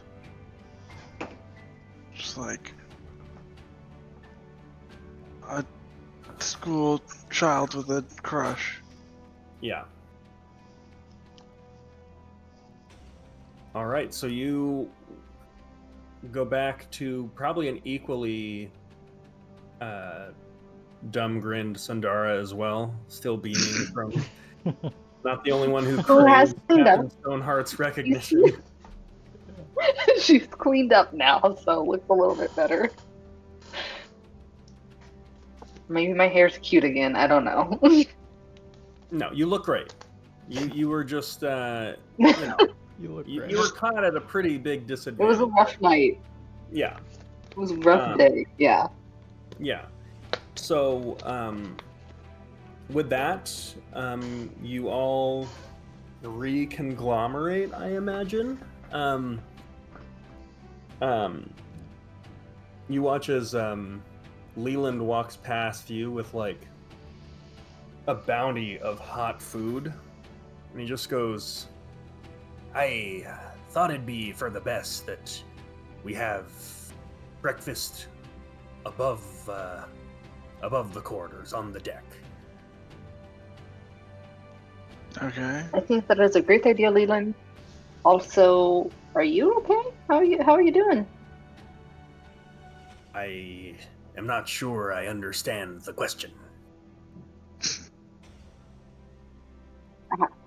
Are you hurt? You Do look you feel down. better? There still is like a very slow trickle of blood coming from somewhere that is like beginning to, that's pooling at his feet, and you presume has been that way since last night. How is this man still alive? If Immortal. there's something that's not agreeable about the breakfast, I'm sure we can make a substitution. It's not a breakfast, mate. Oh, You're the bleeding. breakfast is perfect. I promise you that it was made with the sterility that only a pirate can muster. Well, Sounds good Okay. enough for me. I'll take. I assume it's on plates. It is once I get above deck. I'm going to set it down and set. Great. We're not animals here, and he just walks off. Oh, wow. Man. For what Yeah, it's no, worth, the I pain love to he's walk. leaving is very mild. Like, there were like 10 drops since he was standing there still, and as he goes up the stairs, there's only like a drop of blood on like 3 of 12 stair steps. Okay. Okay. As we walk Fine. upstairs. So, how was your night, Burke? And Wait. Tanara like has a stupid look on her face as she elbows Vale. Or what form are you in right now? Are you Kaz or you Vale? I am Vale. Okay, And I'll tell you about it later. It is very interesting. We had a visitor. Oh, sounds fun. Mm-hmm. Did you ask me how I did last night, or how? Yeah, no, Yeah. how was your night, Varric? You Oh, said the night? wonderful. One of the best I've had in a Oh. while. Interesting. Why? Oh, no reason. we were all regaled with the sounds of Goliath lovemaking. Oh, Well, yeah. Oh, I thought that was just a ship breaking. That. Hey, good on you, Vale. We would. I mean, I wasn't trying to be too loud. despite the runic magic, these walls be paper thin. Oh, I'm sorry if I kept anyone awake. It will happen again. Fingers crossed. Sound more like a prayer to me than confidence, but Well, then I suppose you'll be needing some breakfast then. And he just like puts a big plate of like basically just like bacon and eggs and biscuits in front of you. Love it. Devour it. what, Everyone else is served food as well. Do we have, like, juice? We've got tea. I suppose that'll do. I could put some honey in it if you'd like. I mean, what kind of tea is it? It came in bags. Then just the tea, no honey, I guess. We'll take Thank some you. of the bag tea. It's bag tea, please. Very good, very good. Vale, you want some tea? So, yeah, sure. so the city. Yeah. Anybody want to talk about what happened yesterday and then last night? I mean, what's the plan, I guess, really? There was an attack and we ran. But I think we're not going to run today. Correct. What's the plan now? Can we see? What is the city looking like right now? Is it on Are fire? things on fire still? There's like a faint bit of smoke, but it actually looks somewhat normal. You do notice So, at the like entrance of the docks, there is a bit of a crowd. By As our you see boat? a small group gathered around 2 clockwork soldiers that are just standing like sentinels. and you see a couple people just like around it, kind of like admiring and inspecting. Other than that, not much going on. So, that's man who was like telling everybody that the city was fine and that you were staring at the veil. That is the Beaumont man. Yep, that is the Lord. Did I hear people calling him Lord? Yep. I mean, he's Lord Beaumont, that's his name. Well, he seems to have Thought upgraded he was from a Duke duke. to Lord. Yeah, whatever. Maybe a bit more than whatever, but And Lord Beaumont has the full force of the shipbuilder sentinels behind him. That was terrifying, I will say. I mean, Hearing his voice again was not the most pleasant end of the night, most certainly. we saw I'm 6 right there with the it. first time, and then 8 with Beaumont. So he's got at least 14. But probably more. And I mean, there are, yeah, there. I think they're all over the city. I don't think it's a good bet to try and pick a fight with them. Just because of the numbers. I wonder. Well, we're not going to be fighting them all at once. Yeah, but who says they can't communicate between themselves? We get into a scrap and they start converging.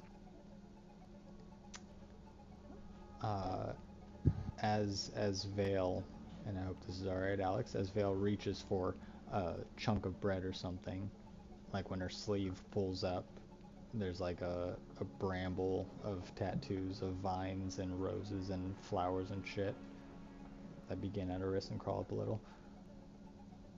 I think I am ready to do what we need to do. We're running and we're sneaking Vale? about. There's got to be some resistance. Let's go join them. The people we want to kill are Vale? here. What? Vale, is there something? Is there something you want to tell us, or? Want to? Not really, but I had a conversation last night. Before?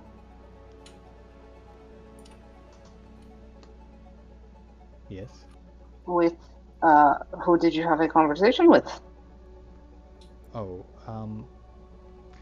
it's real. With the person who turned me into this weird shapeshifter. I've never talked to a god before. I don't even think I talked to it.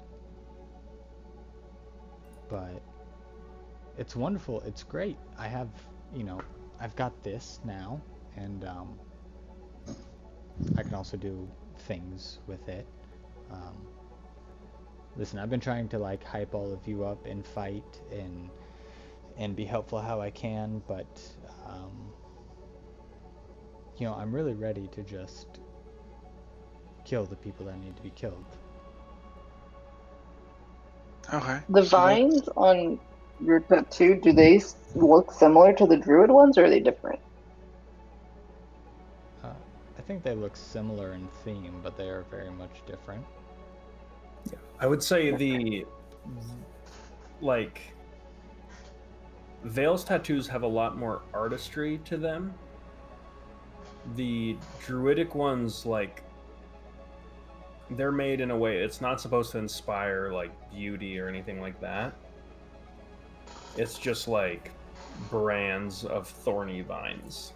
With Vale's, there's like a lot more like elegance, curvature, and then some blooms, and there's color.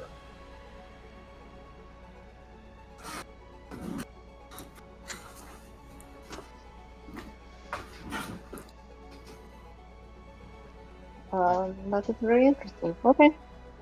Thank you for sharing that, Vale. You had me worried for a second that was something else. Oh no, I haven't gone turncoat. haven't gone full native yet. Yeah. Well, I mean, people are still missing. Our friends are still missing in the city. Assumedly, if they're Oh, still yes. there. So what do you think? You think find our friends first, or find the resistance first? I think we go to that tavern. Resistance would be my choice. All right. All in. Clock? Yeah, no, I think that's a great idea. Yeah, no, that's great. We've got to fight back at some point. I mean, the Mhm. shipmaker seems terrifying. You looked scared, but Yeah, Hey, no, that's you're right. you know what these metal dudes are capable of doing? Do I know what these metal dudes are? I think probably seen them, but maybe not in action. You no, like you almost saw it when it was like a make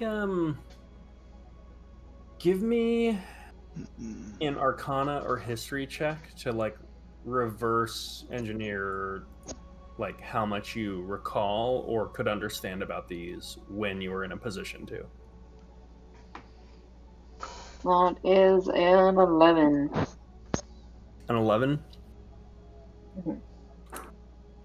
Um, in the later days of your time with Solinor, admittedly, your focus might have shifted from your studies to like your actual life and getting out.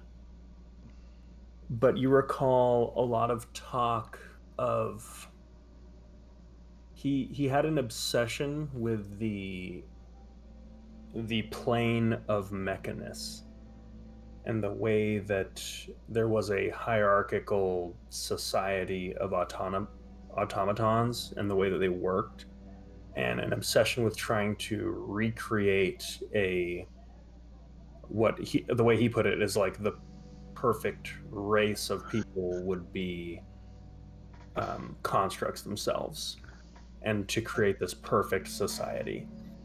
And the Clockwork Soldier was like the first. You saw it as like a prototype. So what's actually out there is a lot more fleshed out. Um, but yeah, that's about all you would know. I do not know what these things are capable of. I do know that the shipmaker is very good at what he does. So I would not be surprised if they are somewhat formidable. All right, let's get going, I guess.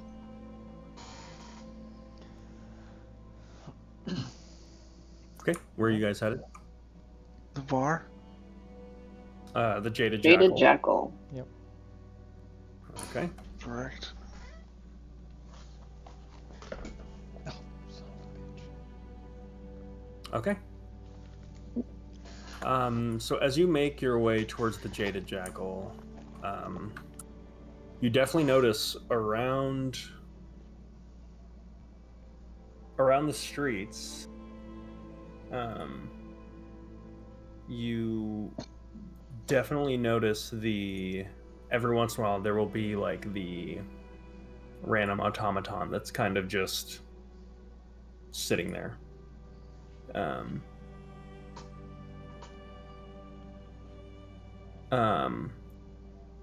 And as you make your way towards the Jaded Jackal, as soon as you approach, there is definitely a bit of a commotion. You see Thomas Malone standing outside his place of business. You see a couple individuals out front who appear like pretty badly hurt. You see a small halfling, like on the ground, unconscious, as well as a human in a similar state.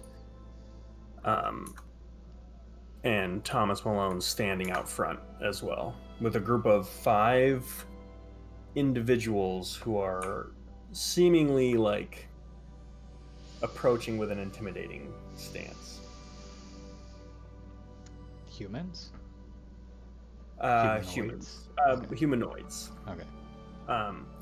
You see the one up front appears to be a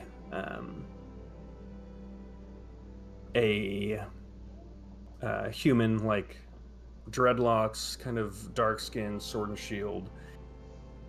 You see a half orc with them, a dwarf, or sorry, 2 dwarves, one of whom looks somewhat familiar. It appears to be the dwarf that stood alongside Beaumont yesterday.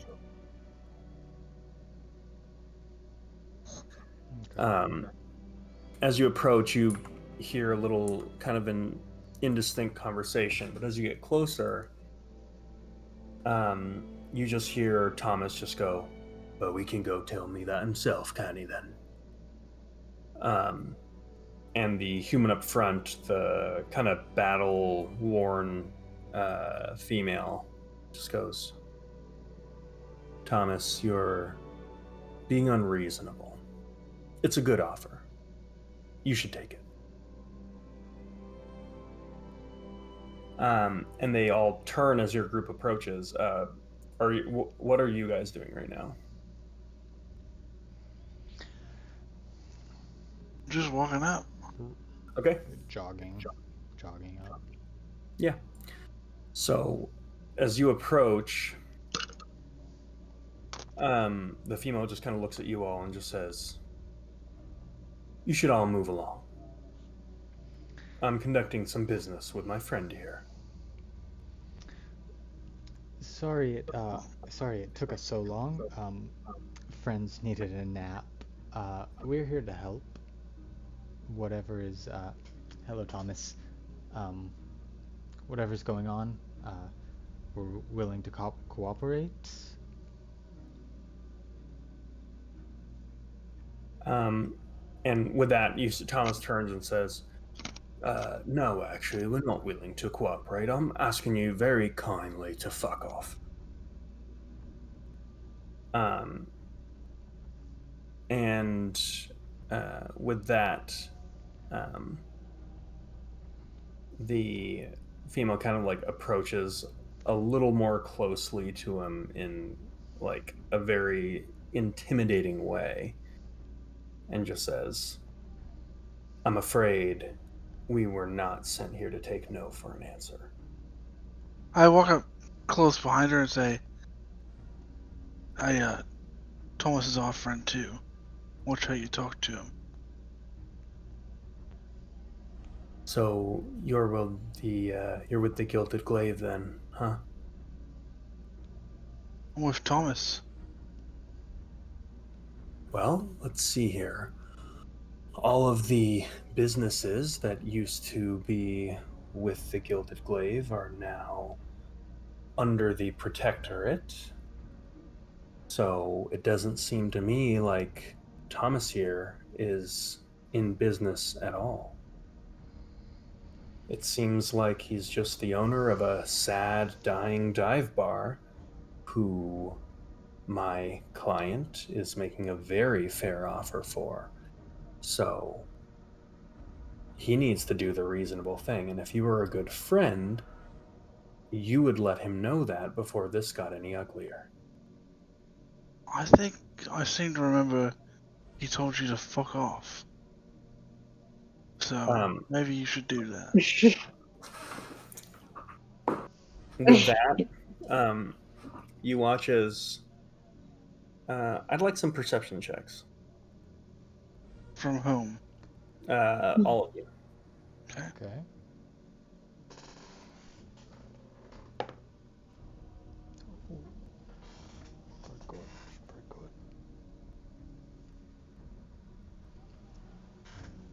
23.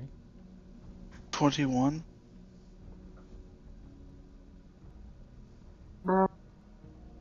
14. Okay. I would say you would all notice this. You watch as the dwarf walks up behind the human and just kind of whispers something in Dwarvish. Does anyone here speak Dwarvish? No, not that. I don't. No. Okay. So with that, she says something in Dwarvish and turns around to walk away. As that happens, the Clockwork Soldiers, there are 3 of them in the general vicinity. After a moment, they all turn and walk away. So it's just a human here? It's the human and her crew that after the dwarf leaves, there's 5 of them. Okay. But no more robots. Robots are gone. That solves one problem.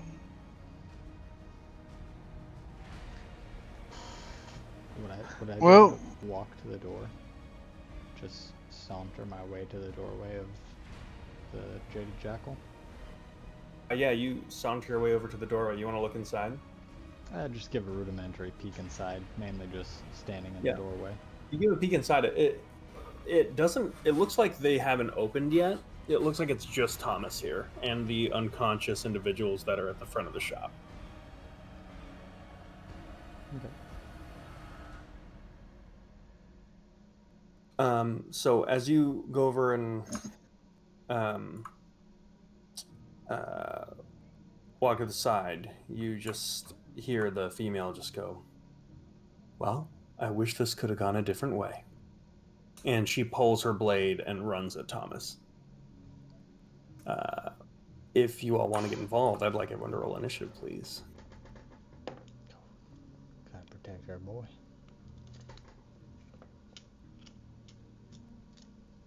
$14. Give me... Anyone get 15 or higher? 18.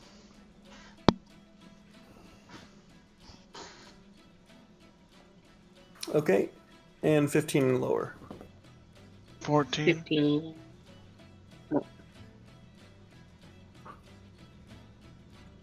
You got 15? Clock? Actually, a 16. Sorry. Oh. Oh. Okay, sorry, Varric, where were you? 14? 14. Okay.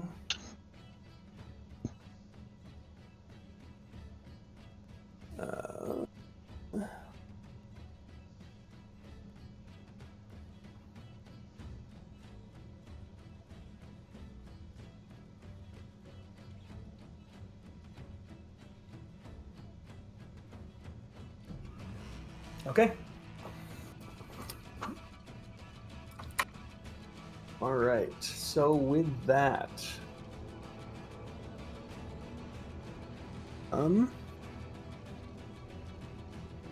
we're going to enter initiative.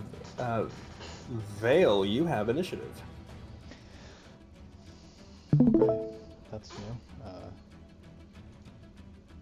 Let's check it out. Okay, and where is the female rushing Thomas? Where's Thomas? He is right here. Okay. And where am I? This is your Vale Oh, mini for now got it. because I don't have one. And that redskin person is the one rushing Thomas? This one here, yeah. Got it.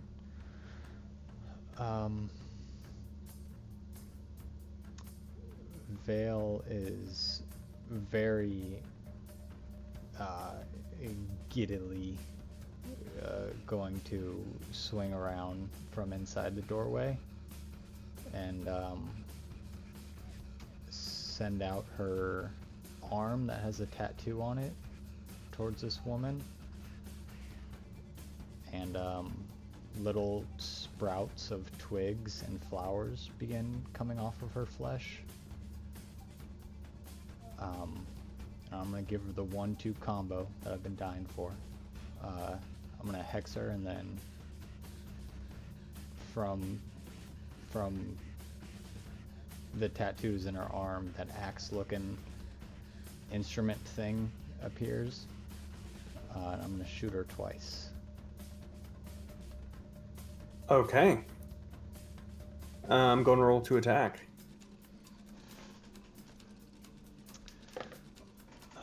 That's a 16 and an 18. Both hit. Okay.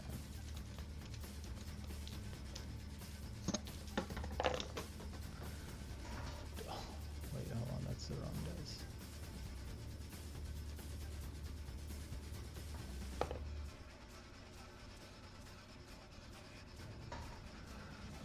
Um,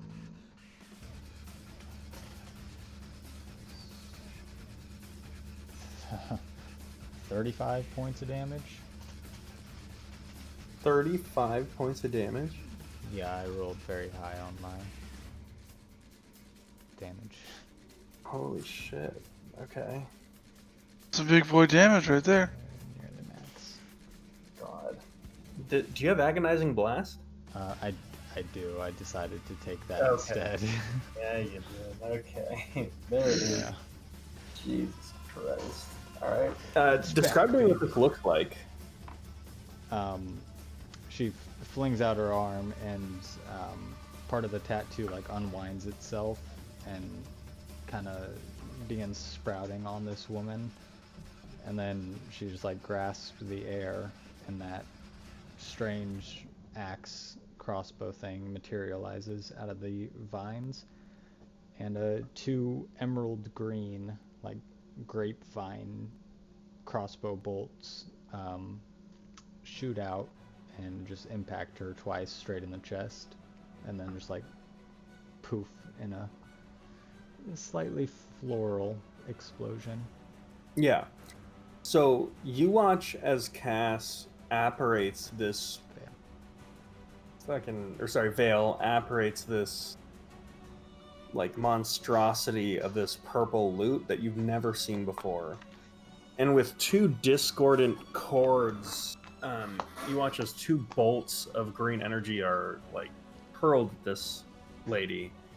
As they hit her in the chest, there's like this floral explosion that actually leaves almost like a floral like parasitic wound on her chest as the hex takes over. Yeah, she was not expecting to get hit that hard. She's actually going to change course. Disadvantage on strength as well. Disadvantage on strength. And move towards you. She is going to take her attacks on you. She's going to attempt a... Before she does, however, Thomas, who is a sentinel, is going to hit her first. And he is going to do a tripping attack. Okay, so you watch as she rushes you, in this kind of almost supernatural speed. You watch as Thomas just reaches out with just an arm bar and just decks her, and she falls to the ground, prone.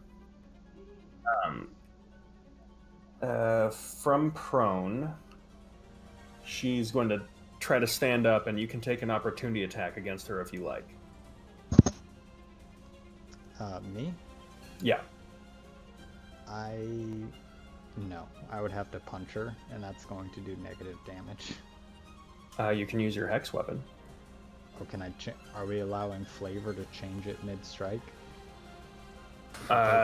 Yeah, it would basically be a D8 A melee D8. attack.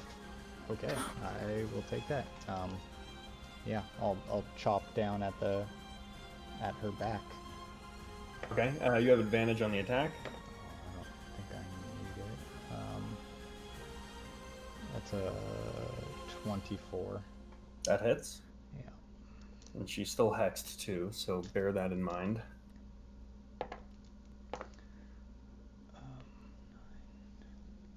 14 points of damage. 14 points of damage. Okay. Jesus. All right. Her first swing against you is going to be an 11 to hit, which probably misses. Yeah, misses. And then a 14. That just hits. Perfect.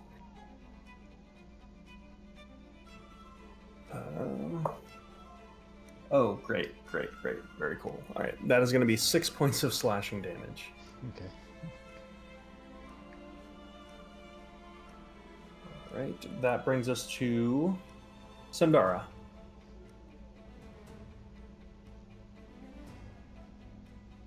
Oh, you're muted. She's muted. Jasmine.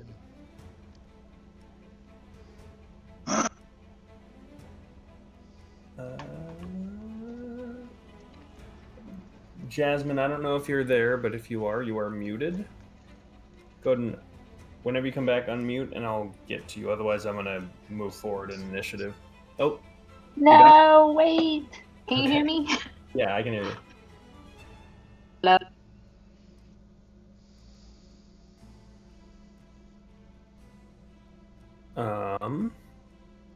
I might have lost you. I can't hear if you're talking right now. What, Puerto Rico internet?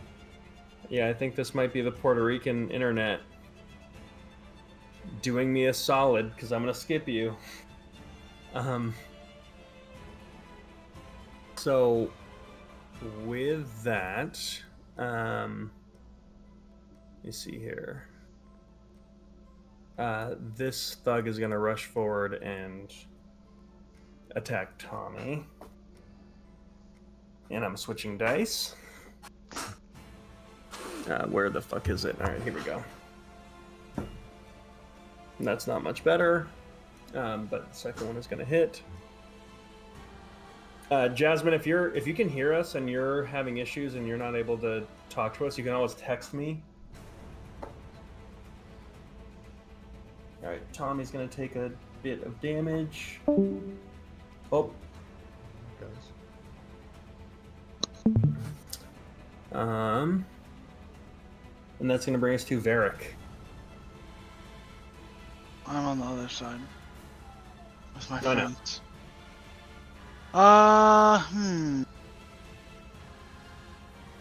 Is that one person still on the ground? No, they got up. Who's the biggest person on their team? It's a tie between these two guys. Is there a caster? Looks like this one. Yeah, I'm gonna rush the caster. Okay. Jasmine, can you hear us? Yes, can you hear me? We can hear you now. She can go. Yay. Sorry. Okay. No, you're good. I will give you initiative now. Yes. Okay, awesome. So the 3 people in the alley are all bad guys? As far as you know. Okay, well, I'm gonna attack them anyway. And I can fireball. There you go. Love it. You can. Love it. Solution. Sweet. Sorry, let me pull it up. My everything crashed at once. That is going to be a dexterity saving throw from them. I will try and not annihilate my friends.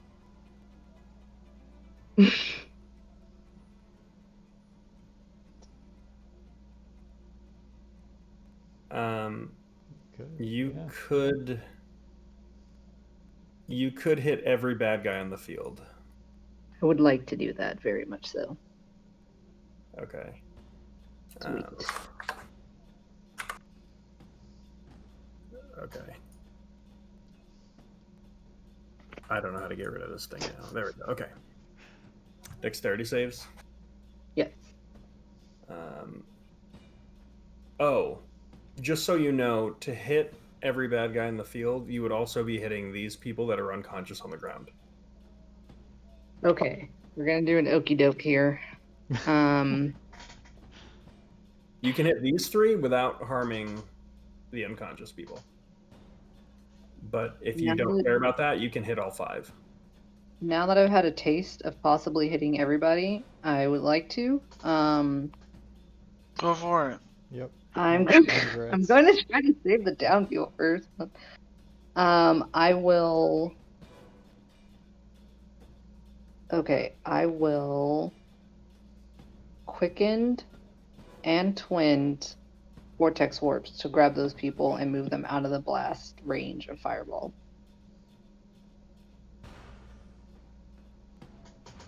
Wow. Wow. That's pretty cool. Unfortunately, you can't quicken and twin a single spell, and also you can't cast multiple leveled spells in a single turn. But because that idea is so cool, here's what I'll do. If you commit to potentially introducing some hazard here, you can attempt to shoot the fireball up so that the people on the ground are safe. Oh, So I will allow you a spellcasting ability check to basically get perfect placement. And Okay. I'll ask you if you would rather miss baddies on an error or hit innocents on an error, but get all the baddies. Ooh. Okay, I would rather miss bad guys. No. Yes. So then give me a spellcasting ability check. Wrong Don't sue decision. me. I'm sorry, it's what I would do. Okay, spellcasting ability check, that is a 25.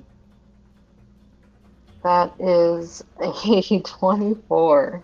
Oh, wow. Wow, Okay, very good. the DC to hit all of them was 20. Nice. So you hit all of them and do not harm any friends. So I will roll some saves.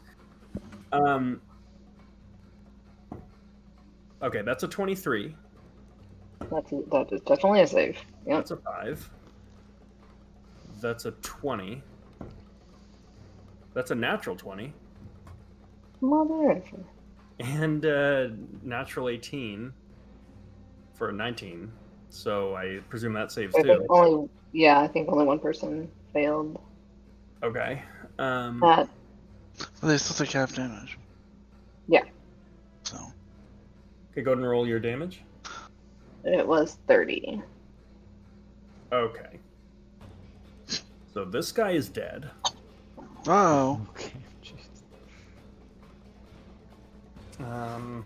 Jesus, this person is fucking hurt. Okay. Is there anything else you'd like to do on your turn? Can I scooch behind Varric? You can absolutely scooch behind Varric.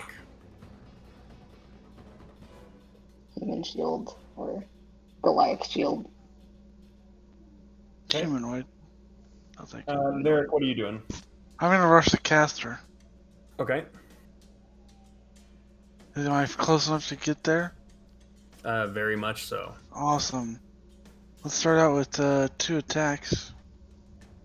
We'll start out with a single attack. That's a trip attack. Okay. That is a natural 18 plus 9. What's the total on that? So 27. I can't do anything about that. Okay. Didn't think so. Strength saving throw, please. I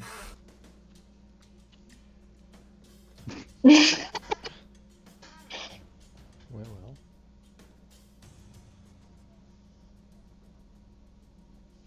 He failed, if that wasn't obvious enough. And a D8.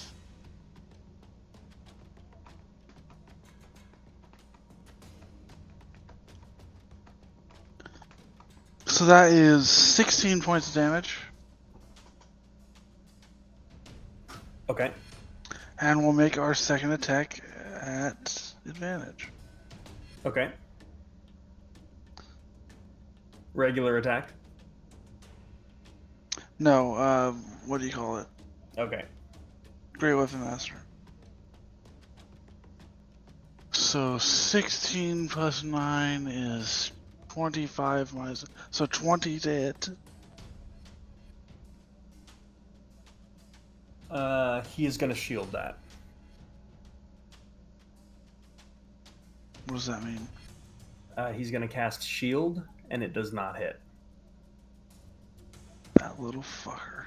So as you bring the hammer down, he casts shield, and it just it cracks this arcane energy. But it bumps. Does it destroy the shield? No, it doesn't. You want me to put the hammer down? Okay. Good move, Varric. That is going to bring us to Tommy.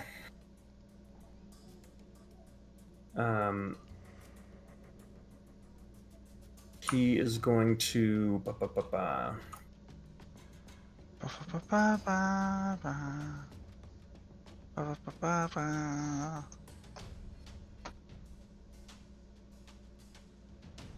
He's going to take a sucker punch at the fighter that's on Cass.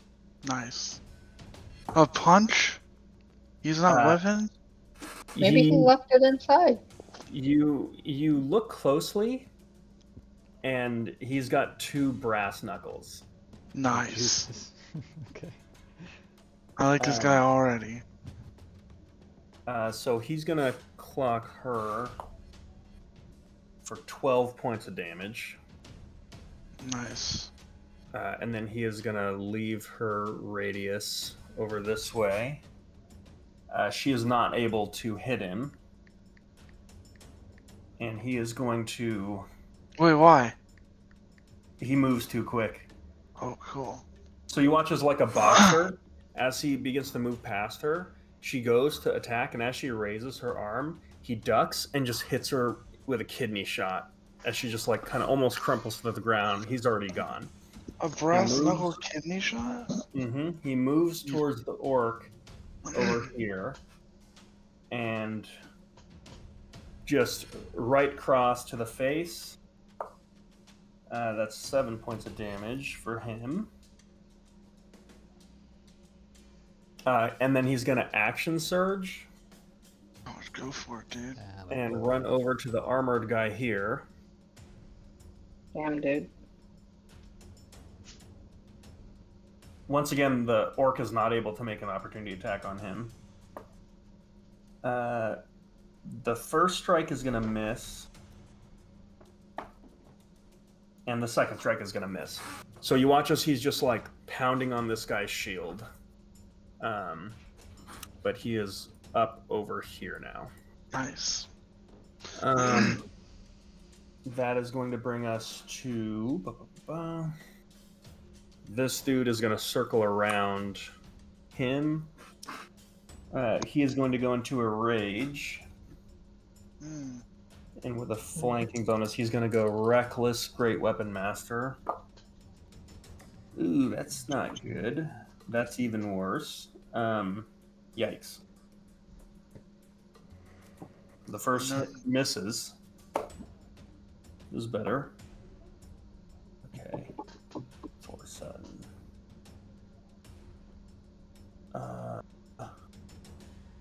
That is going to hit.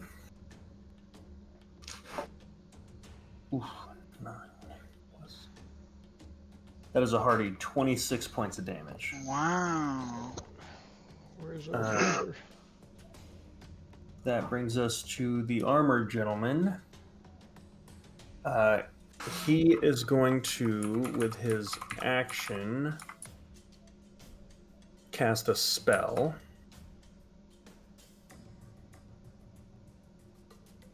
I need all of you to make a charisma saving throw. Really? Maybe. Well, that's not good. Oh, it's a good roll though. That is a unnatural 20. The 12. 23. Okay. Sundara, you are baned. So all attacks and saves you subtract a d4 from. Okay. With his bonus action, he's going to use his channel divinity to. You watch as he just holds up his flail, and you watch as it glows with this radiant light.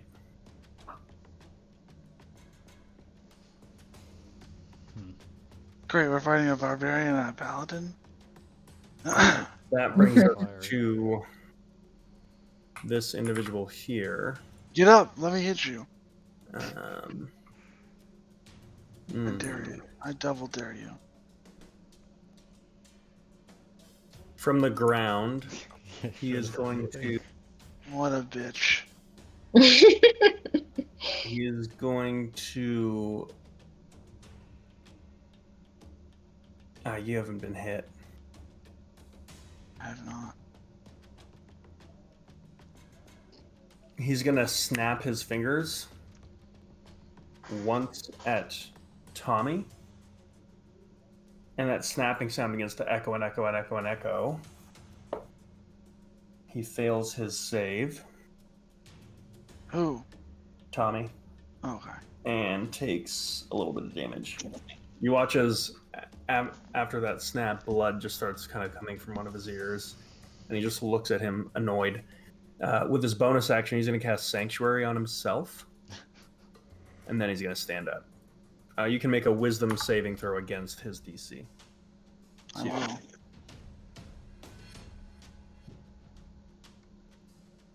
It's only 4. Okay. He is going to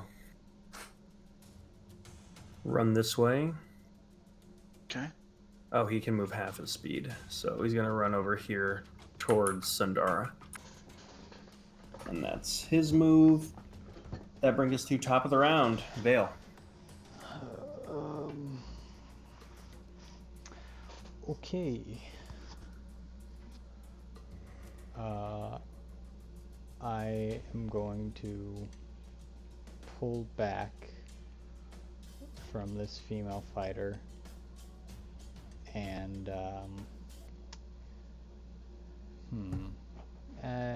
yeah, you know what, fuck it.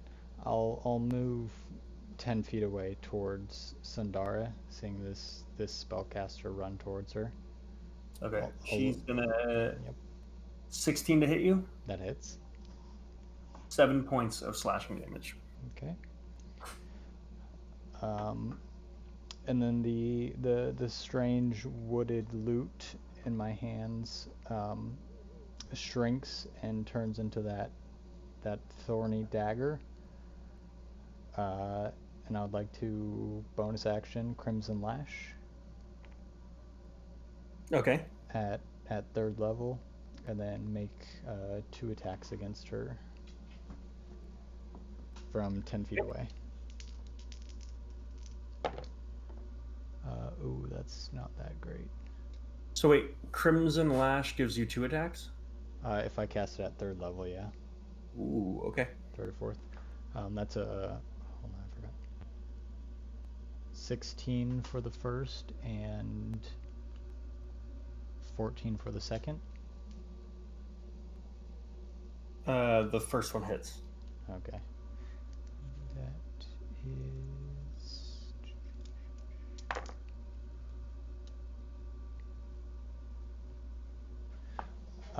that's 12 points of damage, and her max HP is reduced by 10. Wow. Nice. Okay. And then I'd like to finish my movement to stand in between Sundara and the person rushing. Let me ask you this. Is this lethal or non-lethal damage? Oh, if you're giving me that mercy, the dagger sort of turns into a whip, and I would like it to be non-lethal, as I just like serrate her arm as I pull away and yank the dagger whip with me as I run. Okay.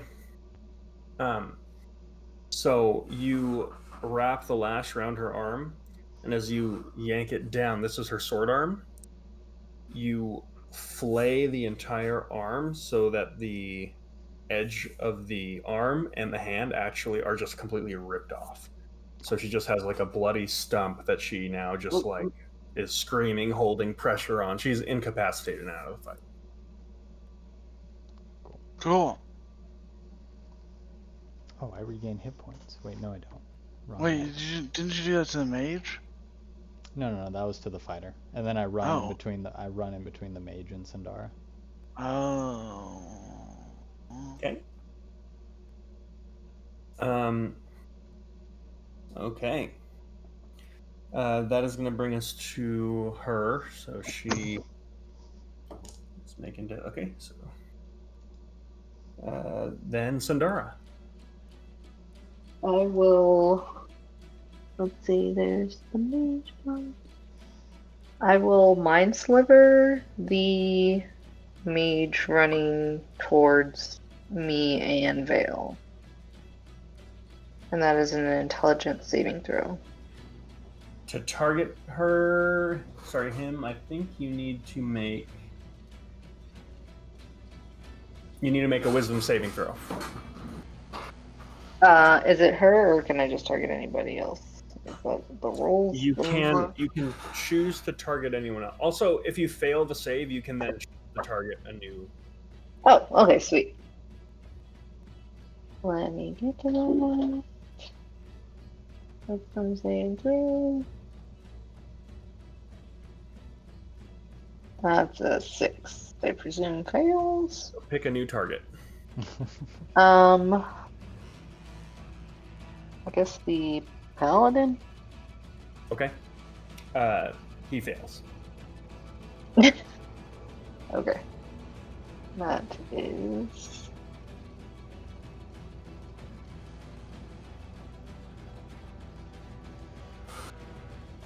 9 damage. 9 damage. Okay. And then He maintains concentration on the Bane. he has to subtract 1d4 from his next saving throw. So Oh. Well, that might make a difference if he doesn't roll a 1. Well, he rolled a 4, so Bane is down. Huzzah! Hey, there you go. Good job. and can I just like duck behind the wall, just so Yeah. I'm out of sight? I've learned my Nice. lesson about just standing in sight. Out of sight, out of mind. That's what they Okay. say. That is going to bring us to he's dead. Varric. Alright, let's move up to that. Barbarian. Okay. And we will make a tripping attack at advantage because you went reckless. He did go reckless. What a dum-dum. Are you going to Great Weapon Master or not? Yeah, let's do it. Whatever, man. The first roll is a nat 20. So, assume that hits. It does. So that's cool. So you need to make a strength saving throw. You succeeded. Okay. That's... Don't forget to double your dice and double your superiority dice for damage. Yeah, I rolled 4d6 instead of... So 8, 11, 15, no, 13, 18, 2d8s. Oh, double 8s. So 13 plus 5 is 18. Plus 16 is 30.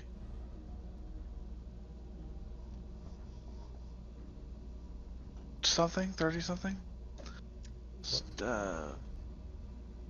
What was the 30 numbers? 16 and 18? 34. 34. Okay. Yeah, so 34 points of damage. Okay. For the first hit. Yeah, and then we'll go again at advantage, I assume. Yeah. Okay. They're a tough barbarian and they're raging, so everything you do is half. Yeah, everything I do is halved. I know that. So 17 and 9 is 26. And this is all Great Weapon Master? No, this is not Great Weapon Master. Okay. This is And then straight. roll your third attack because of your natural 20. Oh yeah. Okay. So 26 for that one, and this one is Is it Great Weapon Master or not? no, and Okay. this one is 24. Both hit. Okay.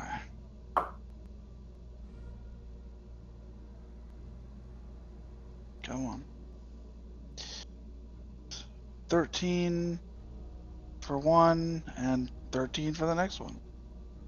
Okay. Oh, I forgot to add 10 points to the first one. So that's 44 for the Great Weapon Master. Okay. Jesus Christ. Sorry, Noted. my bad. That's Okay. everything. That brings us to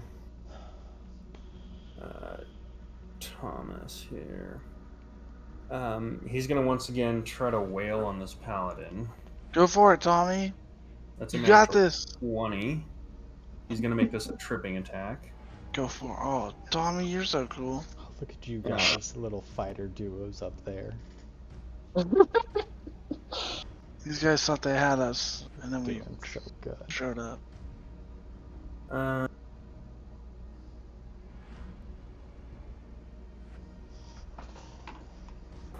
Oh shit, he failed. and then he's going to stomp him out. Oh yeah, curb stomp his ass. Okay, so oof. So that's the first hit is 19 points of damage, and the second is 13. Damn, Tommy's not fucking around. So you watch as he just after he like punches the paladin twice in the shield and then once in the chest, not really getting through the armor, and then the paladin you just hear like laughing under the helmet.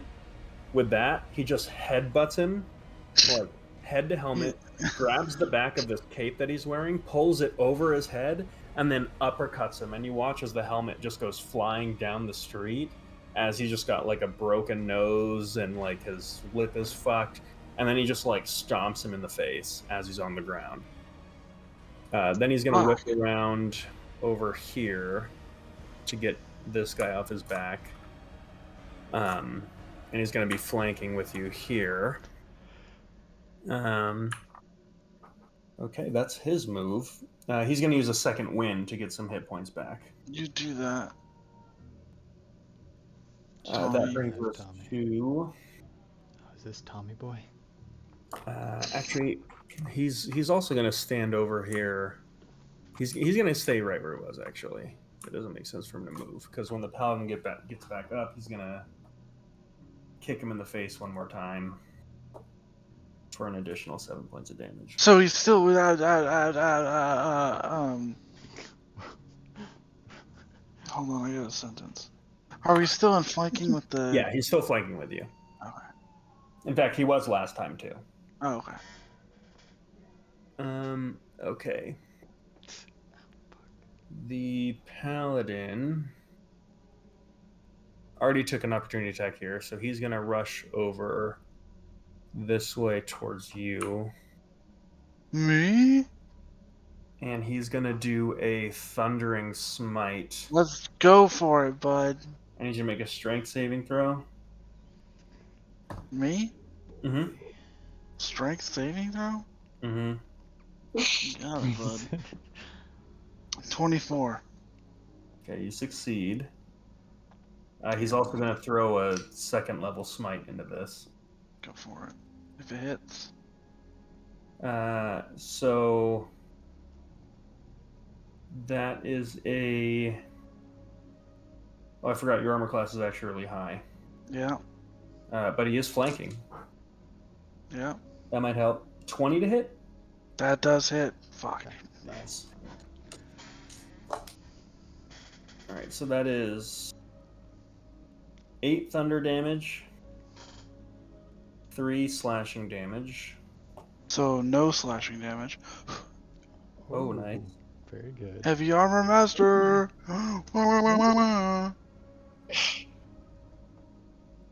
11 radiant damage. Ooh, that's a big Gosh. one. And then, I'm sorry, there was an additional 5 slashing damage to that. Okay, so just 5. Yeah, so 5. Man, that was a fucking whale.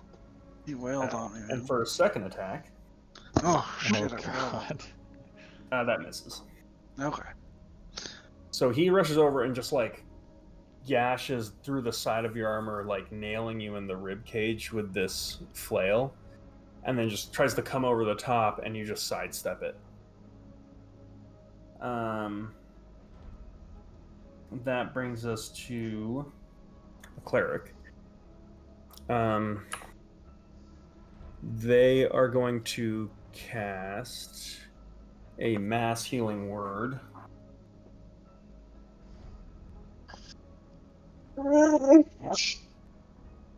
I'm gonna counter spell it. I'm You're gonna try counterspelling? to. Oh, you don't have line of sight though. Right Oh there. shit! I hid. Okay. Monkey. Wow. Um, so that is going to be. They all heal 8 points. Oh, not bad. We can do it. 8 more points of damage. Yeah. What's this we?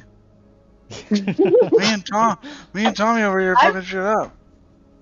Fireball. You did fireball. You did fireball. And then he is going to rush over here, You should fireball with Varric in the middle. and he is just Yeah, going he'll to do be a fine. help action against you. The help action. What does that even mean?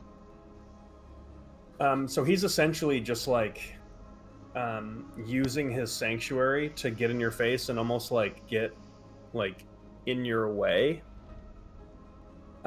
So you're easier to hit now. Oh. Okay. Top of the round, Vale. Oh, Lord. Okay. I will. Oh god, the cleric is unhit. We gotta break through his thing, but I'm not quite sure I can. I'm going to drag my hand in the air from the writhing fighter on the ground over to the paladin and switch my hex over to him, and then move up behind him to flank. And I will take 2 attacks with my 10 feet away with my Crimson Lash or Okay. Thorny Lash. Does that still put him in flanking? Oh yeah, actually, how does that does it have to be 5 feet? Or just within his attack range?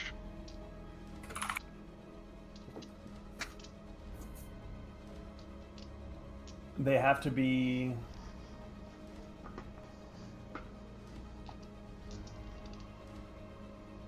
Yeah, so they have to be flanked. You have to have enemies within 5 feet of you.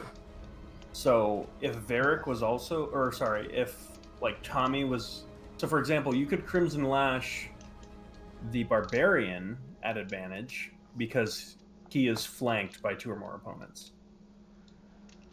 But you yourself would have to be the second flanker to get flanking against the Paladin. Does that Oh, make I sense? got it. It has to be within 5 feet to be the flanking condition. Right. Okay, got it. Okay. Okay.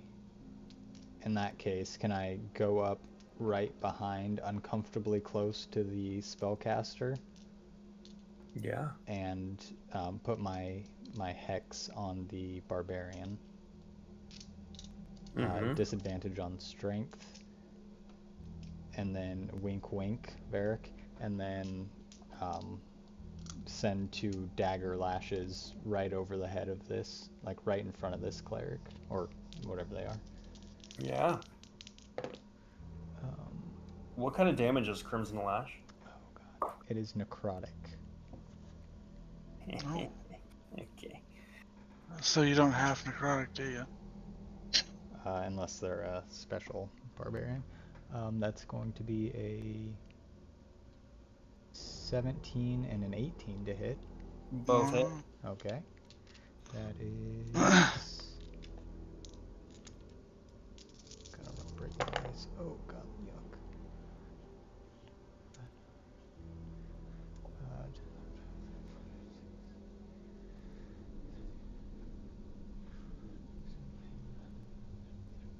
Uh, 33 points of damage. Holy. Okay, hold on. I can. Do you need me to separate out damage types between necrotic and force? No. Okay, so 33 points of damage, and Are you talking about because of Hex? well, because of Hex is force, and then yeah. Hex is necrotic. Oh, it is. Okay, well then it's all straight necrotic. And it doesn't matter either way. Alright, well, for the second time, I'm asking you, is this lethal or non-lethal? This one's lethal. Okay, so actually, better yet, do you want to tell me what happens here, or do you want me to? I think the first lash sort of hooks around the top corner of like its armor, and rips an opening sort of towards the exposed shoulder joint. And then second lash sort of comes in at an angle, like straight through that shoulder into the chest cavity.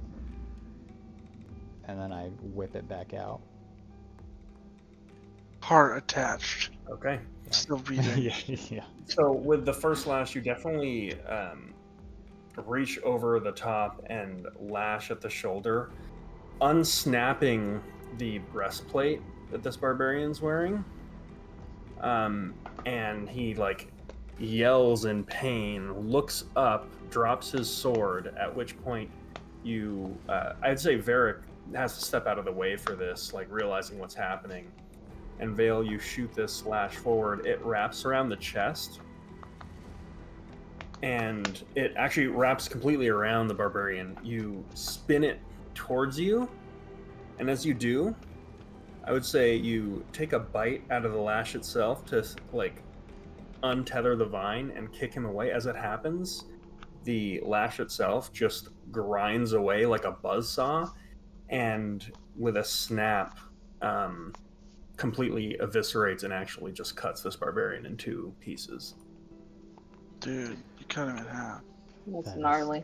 not what I meant to do. We forgive you. Lethal. Okay. With that, is there anything else you're doing? Standing intimidatingly next to this spellcaster. And that's my turn. Okay. I got nothing else. Let's see. Tommy is going to rush over towards the spellcaster. Fails the wisdom save. He's going to try again. Passes the wisdom save. He's just going to straight up kick him in the dick. Nice. That's max damage. Okay. So with that, he just like goes to punch him and then can't, and then you hear the Dragonborn laugh, and then with that, he just grabs him by the horns, headbutts him, and kicks him in the nuts. You're doing a lot of headbutting. He is a dirty fighter. I love it. So that is his go. That brings us to the cleric. Wait, what about Sundara? Oh, Okay. I completely like shifted where we were in initiative. Sorry.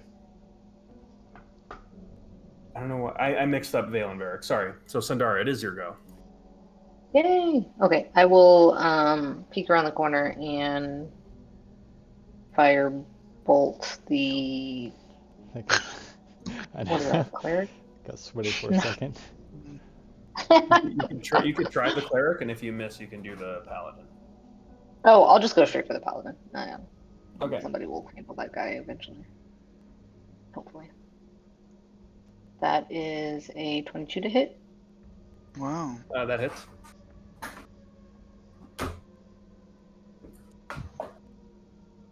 And that's 11 damage. 11.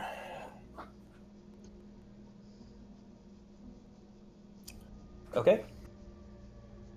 That's all. I'll maintain line of sight just in case some crazy Maintaining one. sight. All right. That brings to Varric now. All right.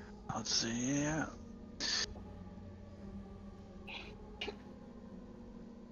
I'm gonna take a. We're gonna take a strike at the paladin. Okay. Just a regular old attack.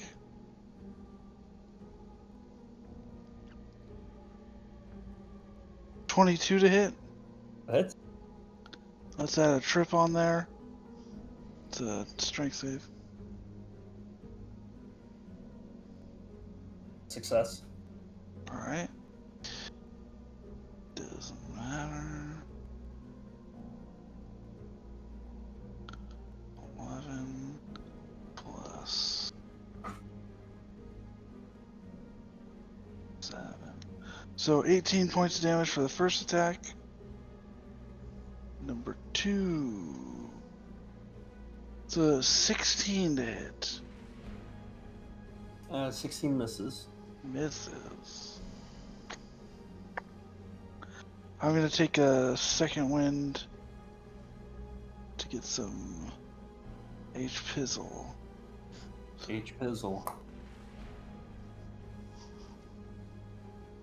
Well, that's okay.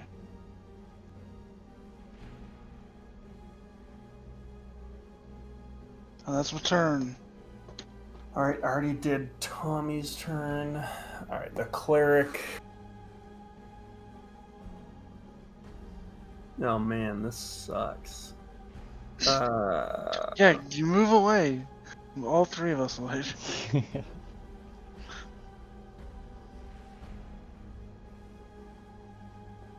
He's going to action disengage, bonus action healing word, and he's gonna run for it. Lame. Bitch. What a little bitch. But he can't action dash. You He can cannot. action disengage. It's all you, Sundara. Okay. Back to the top. Paladin. Yeah. Yep. Seeing that the cleric is running.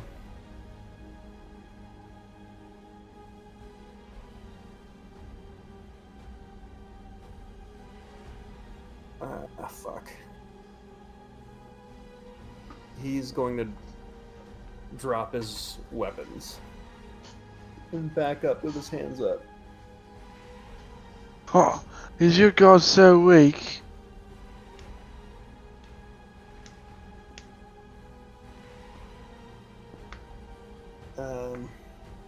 Beneath the helmet, you see kind of like a salt and pepper bearded human. I thought his helmet flew off. That's what I'm saying. Like, Oh. So with this, we can be out of initiative. Are you guys pursuing the cleric? I mean, I'm not Can going I- to unless someone. can I catch it? Maybe. I don't even want to hit it. I just want to grapple it. Okay. Give me, for the sake of brevity, give me a generalized athletics check. 24. Okay. So you'll be able to catch him. Now Okay. give me a wisdom save to beat the sanctuary. Good. Come on, wisdom. Nope. 6. Okay. Are you So- gonna? So you'll now be like a block away. Are you gonna continue to chase him? Nah, I'll come back. Okay.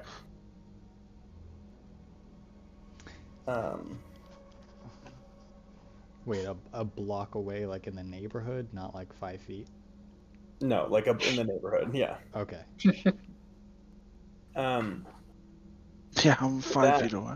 there's just this paladin left, and you watch as Thomas, who's still like decently bloodied here after taking a couple pretty big hits, just puts his arm around him and just says, "Why don't we have a chat inside?" And walks him into the bar. Oh, I follow. This is my favorite part. Yeah, I go to the dying, incapacitated fighter on the ground. And grab him and try to drag him in. Fuck. Varric. Help.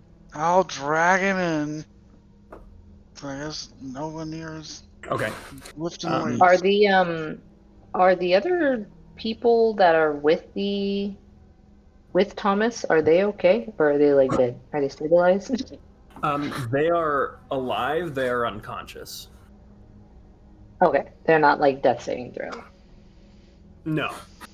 Okay. I mean, I'll So- help bring them in with my paltry arms. Yeah, they're like kind of coming to, so they kind of help themselves up. I'll say you're able to like get them up to 1 hit point. So they get a couple cold rags to put on their heads. Doing mer shit. The paladin is just sitting there, kind of like looking dejected. The fighter still looks defiant. Armless in defiance. And let's see. So with that,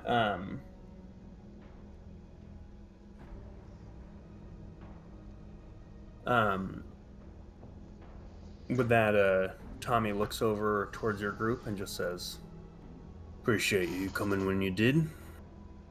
That might have been, we'll call it might have been a fair fight if you didn't." Kind of turns over to the fighter and just says, "Now, I've got a message for your boss. Myself and some of the burrows have the suspicion that he might have orchestrated this whole situation that allowed him to rise up to the top. So you can just tell him, the pride doth come before the fall. And we'll be back before he knows it. Clockwork fucking soldiers or not." And with that, he just pours a couple pints and places them down in front of him and just says, "That'll be all. You know what's waiting for you down in this neck of the woods if you should make your way back. Because next time, you'll be leaving in bags." And with that, he just walks behind the bar and just begins cleaning glasses.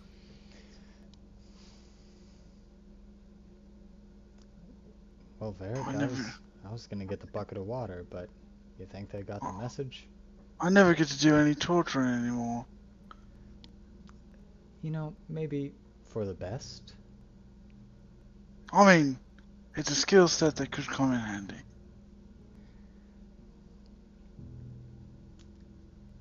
Possibly. One day. Just don't close the door all the way.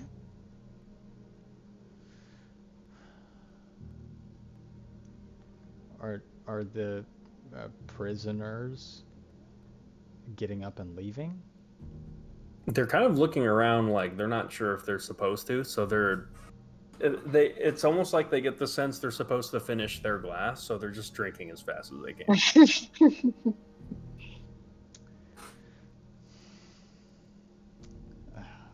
No. With that, Pride. you kind of get the sense that like Tommy's like, "I've asserted my dominance, I'm done." So he now just is talking. He just turns to you and addresses you all, and just goes, hell of a few days, eh? Aye. Things have kicked off.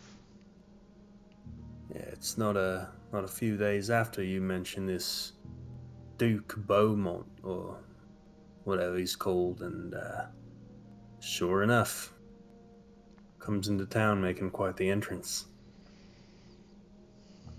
That bastard made an offer for my whole business. And he just like takes an envelope and just kind of like shoves it towards you and just like taps the desk above it. I'll reach for the envelope and open. It's Sounds- just.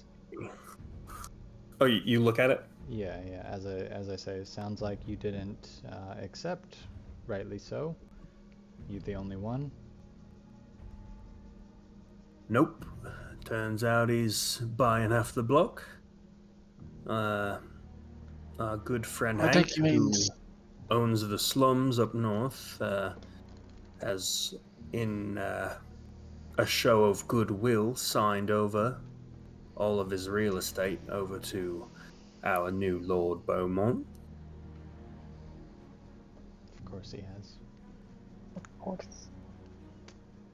Hey, handless fighter. Not that it might. You both can leave now. I guess we're being kind and sparing your life. Might not mean much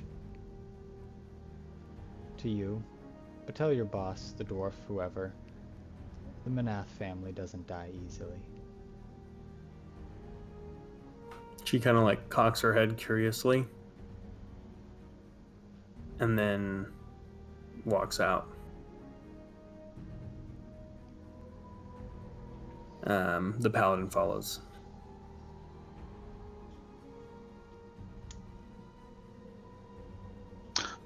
Before the paladin leaves, I go over to shake his hand. What? He just kind of like looks. Make a persuasion or deception check, whichever Persuasion. I'm not trying to do anything nefarious. 15. Okay. He like slowly and kind of cautiously reaches his hand out to shake yours. You got a good hit on me. Maybe, if you straighten out your ways, we can fall on the same side.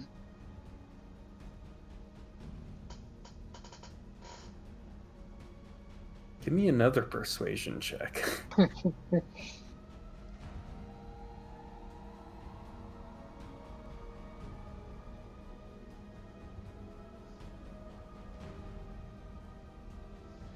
That is only an 8.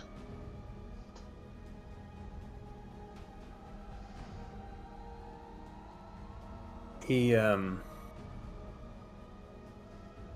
of narrows his eyes and just says, "You too. Perhaps I'll reconsider my current relationship with my employer after my contract's up." And just gives you like a nod of respect and turns and leaves.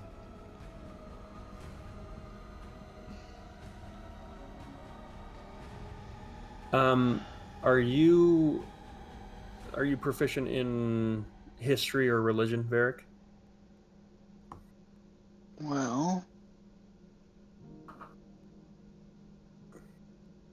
no, Okay. neither.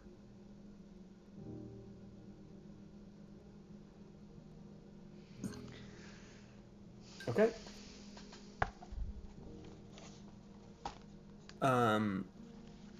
So with that, Vale, if you look at the envelope that Tommy passed over. It was an offering for a total of 125,000 gold pieces for the remainder of his business. Okay.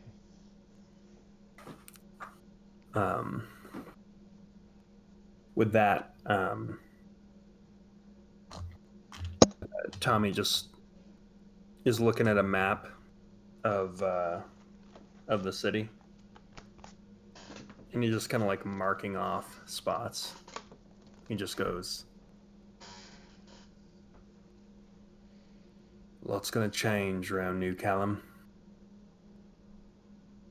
Duke Beaumont and his clockwork men can beat any price of any mercenary or otherwise protection service, so overnight we've lost pretty much 100% of our business. Even the Creature Company, unfortunately, has expressed their apologies, and understandably they are now signing up with Beaumont as well. So I'll refuse to sell the place just because I'm stubborn. But can't imagine I'm going to be keeping the lights on this place for too long.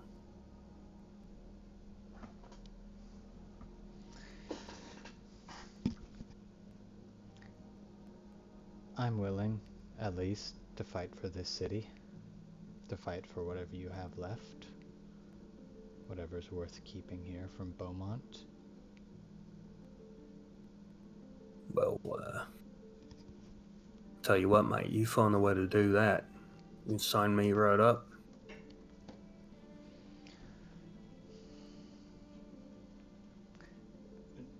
Just hold on. Gather people that are willing to fight just like you.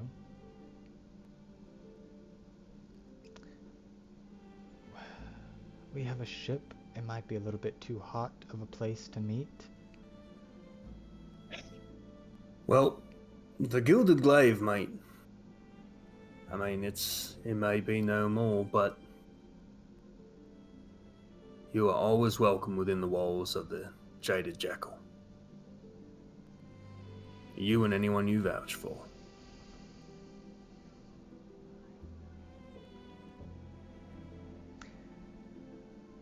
Thank you, Thomas. Sorry for bringing this mess here. How exactly did you bring this mess here? I think the mess was going to be here no matter what. Well, I mean, these things seem to be connected to me and a couple friends here. You know, maybe we didn't bring it here. Maybe it was always going to happen. Well, we did a bit of digging into this Beaumont fella after you brought it up, and looks like he's done the same thing in Cars's Folly and more recently in Brightwater. Took over some college there that was previously owned and run by a Manath family. So I imagine it was going to happen here anyways. That's how things go in New Callum.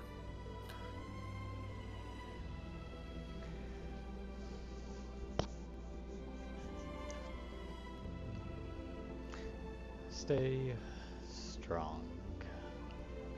I'll say, sort of dejected, and just go to look outside and make sure nothing else is happening. Yeah, you look outside. It looks like the nearby Clockwork Sentinels have returned, but they're neutral. Okay. Have you heard about the Sea of Swords and where they stand on this?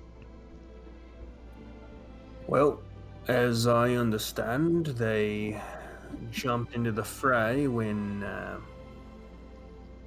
the earth began erupting with fiery demons and whatnot jumping out. So, in a way, they sort of, you could say, helped hand the keys to the fucking city over to that fucking psychopath. But that's the thing with the Sea of Souls, they don't really know friend from foe. Nuance is a bit beyond them. Always trying to help, yet it's always the little guy that gets fucked.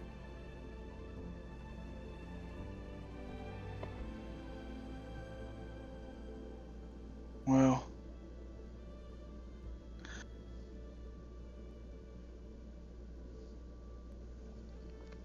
Sundara, Vale, I think we could have a word outside. Of course. Okay. I just step outside from the door frame. I want to get out of hearing range of those robo dudes too. Okay.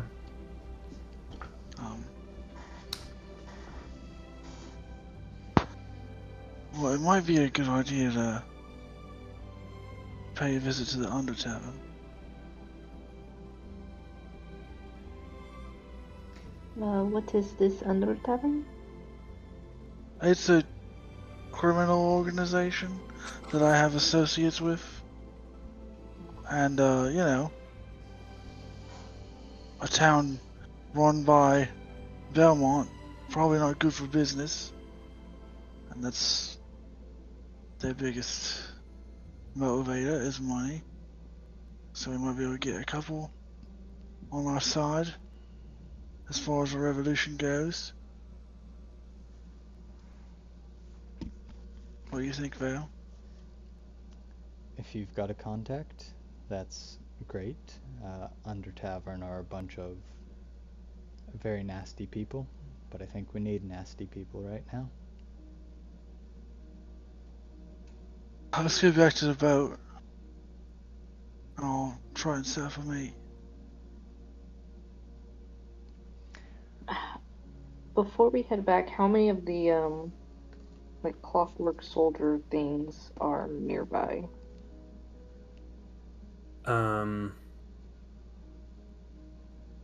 There's 3.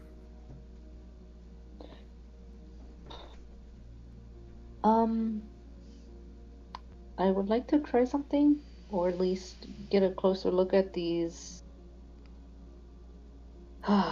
these devices, and I want to see if that is okay with you guys first, because I don't know if they will do anything weird. Go for it. Do you need to be hidden? I'm going to no. I'm going to just see. And I We think can I shoot. just want to go up to one and see. I like cautiously approach one to see if anything sketchy happens. Okay. On very high alert. You go over to one. Nothing happens. Okay. It doesn't even look at you. Nothing good. Okay. And can I like touch it and kind of gain a sense of its clockwork functions? As you go to touch it, you hear Solinor's voice come from the Clockwork Sentinel as it just says, "Please, step away from the machine."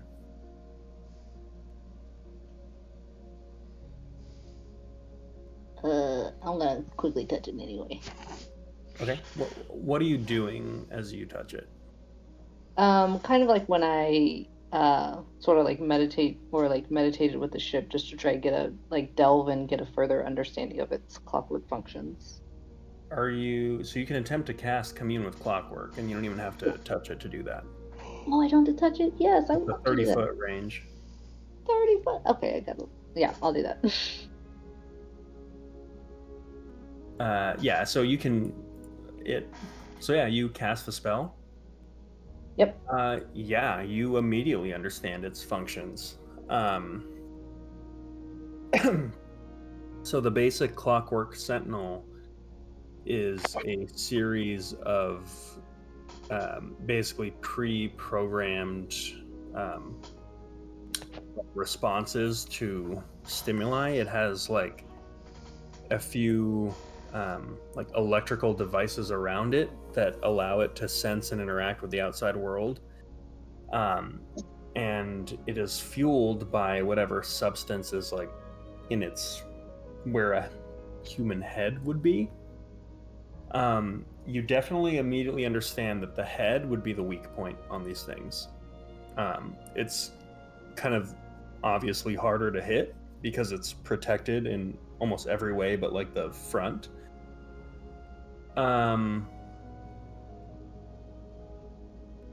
And these devices are trapped from those who would seek to dismantle any damaged ones.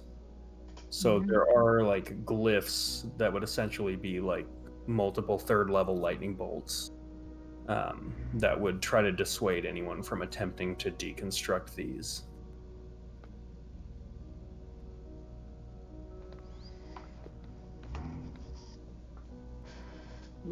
I'll go back to the group. Now, just to remind you, there are multiple things that you can do once you're communing with a clockwork device.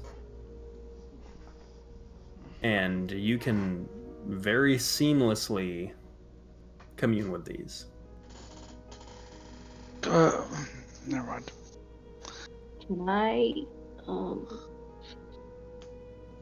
kind of want to try to collapse it. Okay, that's the first thing you want to do? Okay.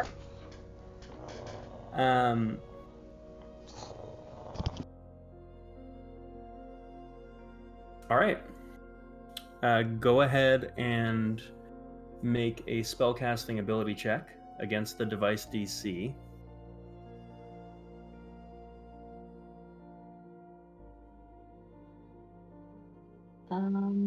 Oof, that's a 9. Okay. As you attempt to collapse the device, you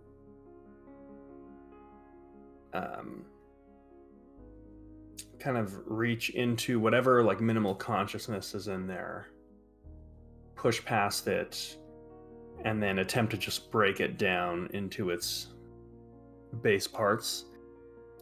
You are shunted out of the device as the like that kind of blue liquid that makes up its head and kind of peeks out to make what looks like eyes immediately turns this brightish red, and the neck of the device just like snaps in one direction where it's almost partially collapsed, and you just hear this voice just go, the machine, and with that it lurches forward and attempts to grab you. I need you to make an acrobatics or athletics check. God damn it, Centaur.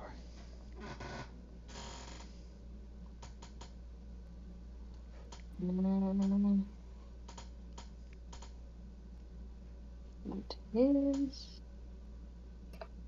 a 19. 19.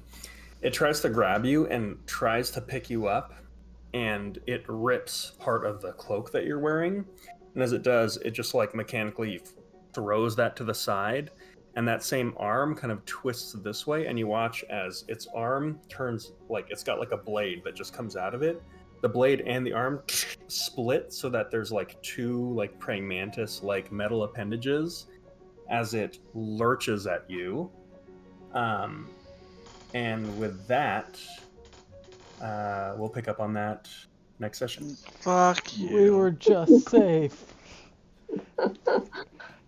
Are you guys? Damn it. It's alright. It's what? 3 robots? We can kill 3 robots. Yeah. How are you gonna learn that you can putz around with robots if you don't try and putz around with the robots? No, Yeah, it was a risk. Yeah. I'm just afraid they're like a hive mind. And once Yeah, we attack no, it was one, cool. That's why I didn't even want to be seen by one. I was like, I don't know, that's sketch. I mean, it's You kind of just walked up and touched it on the face. I'll be honest, Cautiously. I don't want to be seen, but let me poke it. I'm almost a little. I'm like, I don't know if the word's like proud or annoyed, but Sundara is literally someone that could like wreak havoc on an army of clockwork robots, because with just the cantrip, she can actually fuck with them a lot. So yeah, I'm both excited and annoyed that you figured that out almost immediately. So, I mean, like, you went for like the biggest, like the collapse, which is like the biggest thing you could possibly do right off the bat, but you got to roll for it, like, Yeah. and the fact that there was a chance that you could just immediately like turn Disassemble this this thing thing. into scrap metal with nothing but a cantrip, you're actually kind of like a nuke to these things. So Woo. interesting. But thanks for hopping on, you guys. Yeah, it was fun. Out of one Guys. conflict right into the other. Can't stop, won't stop.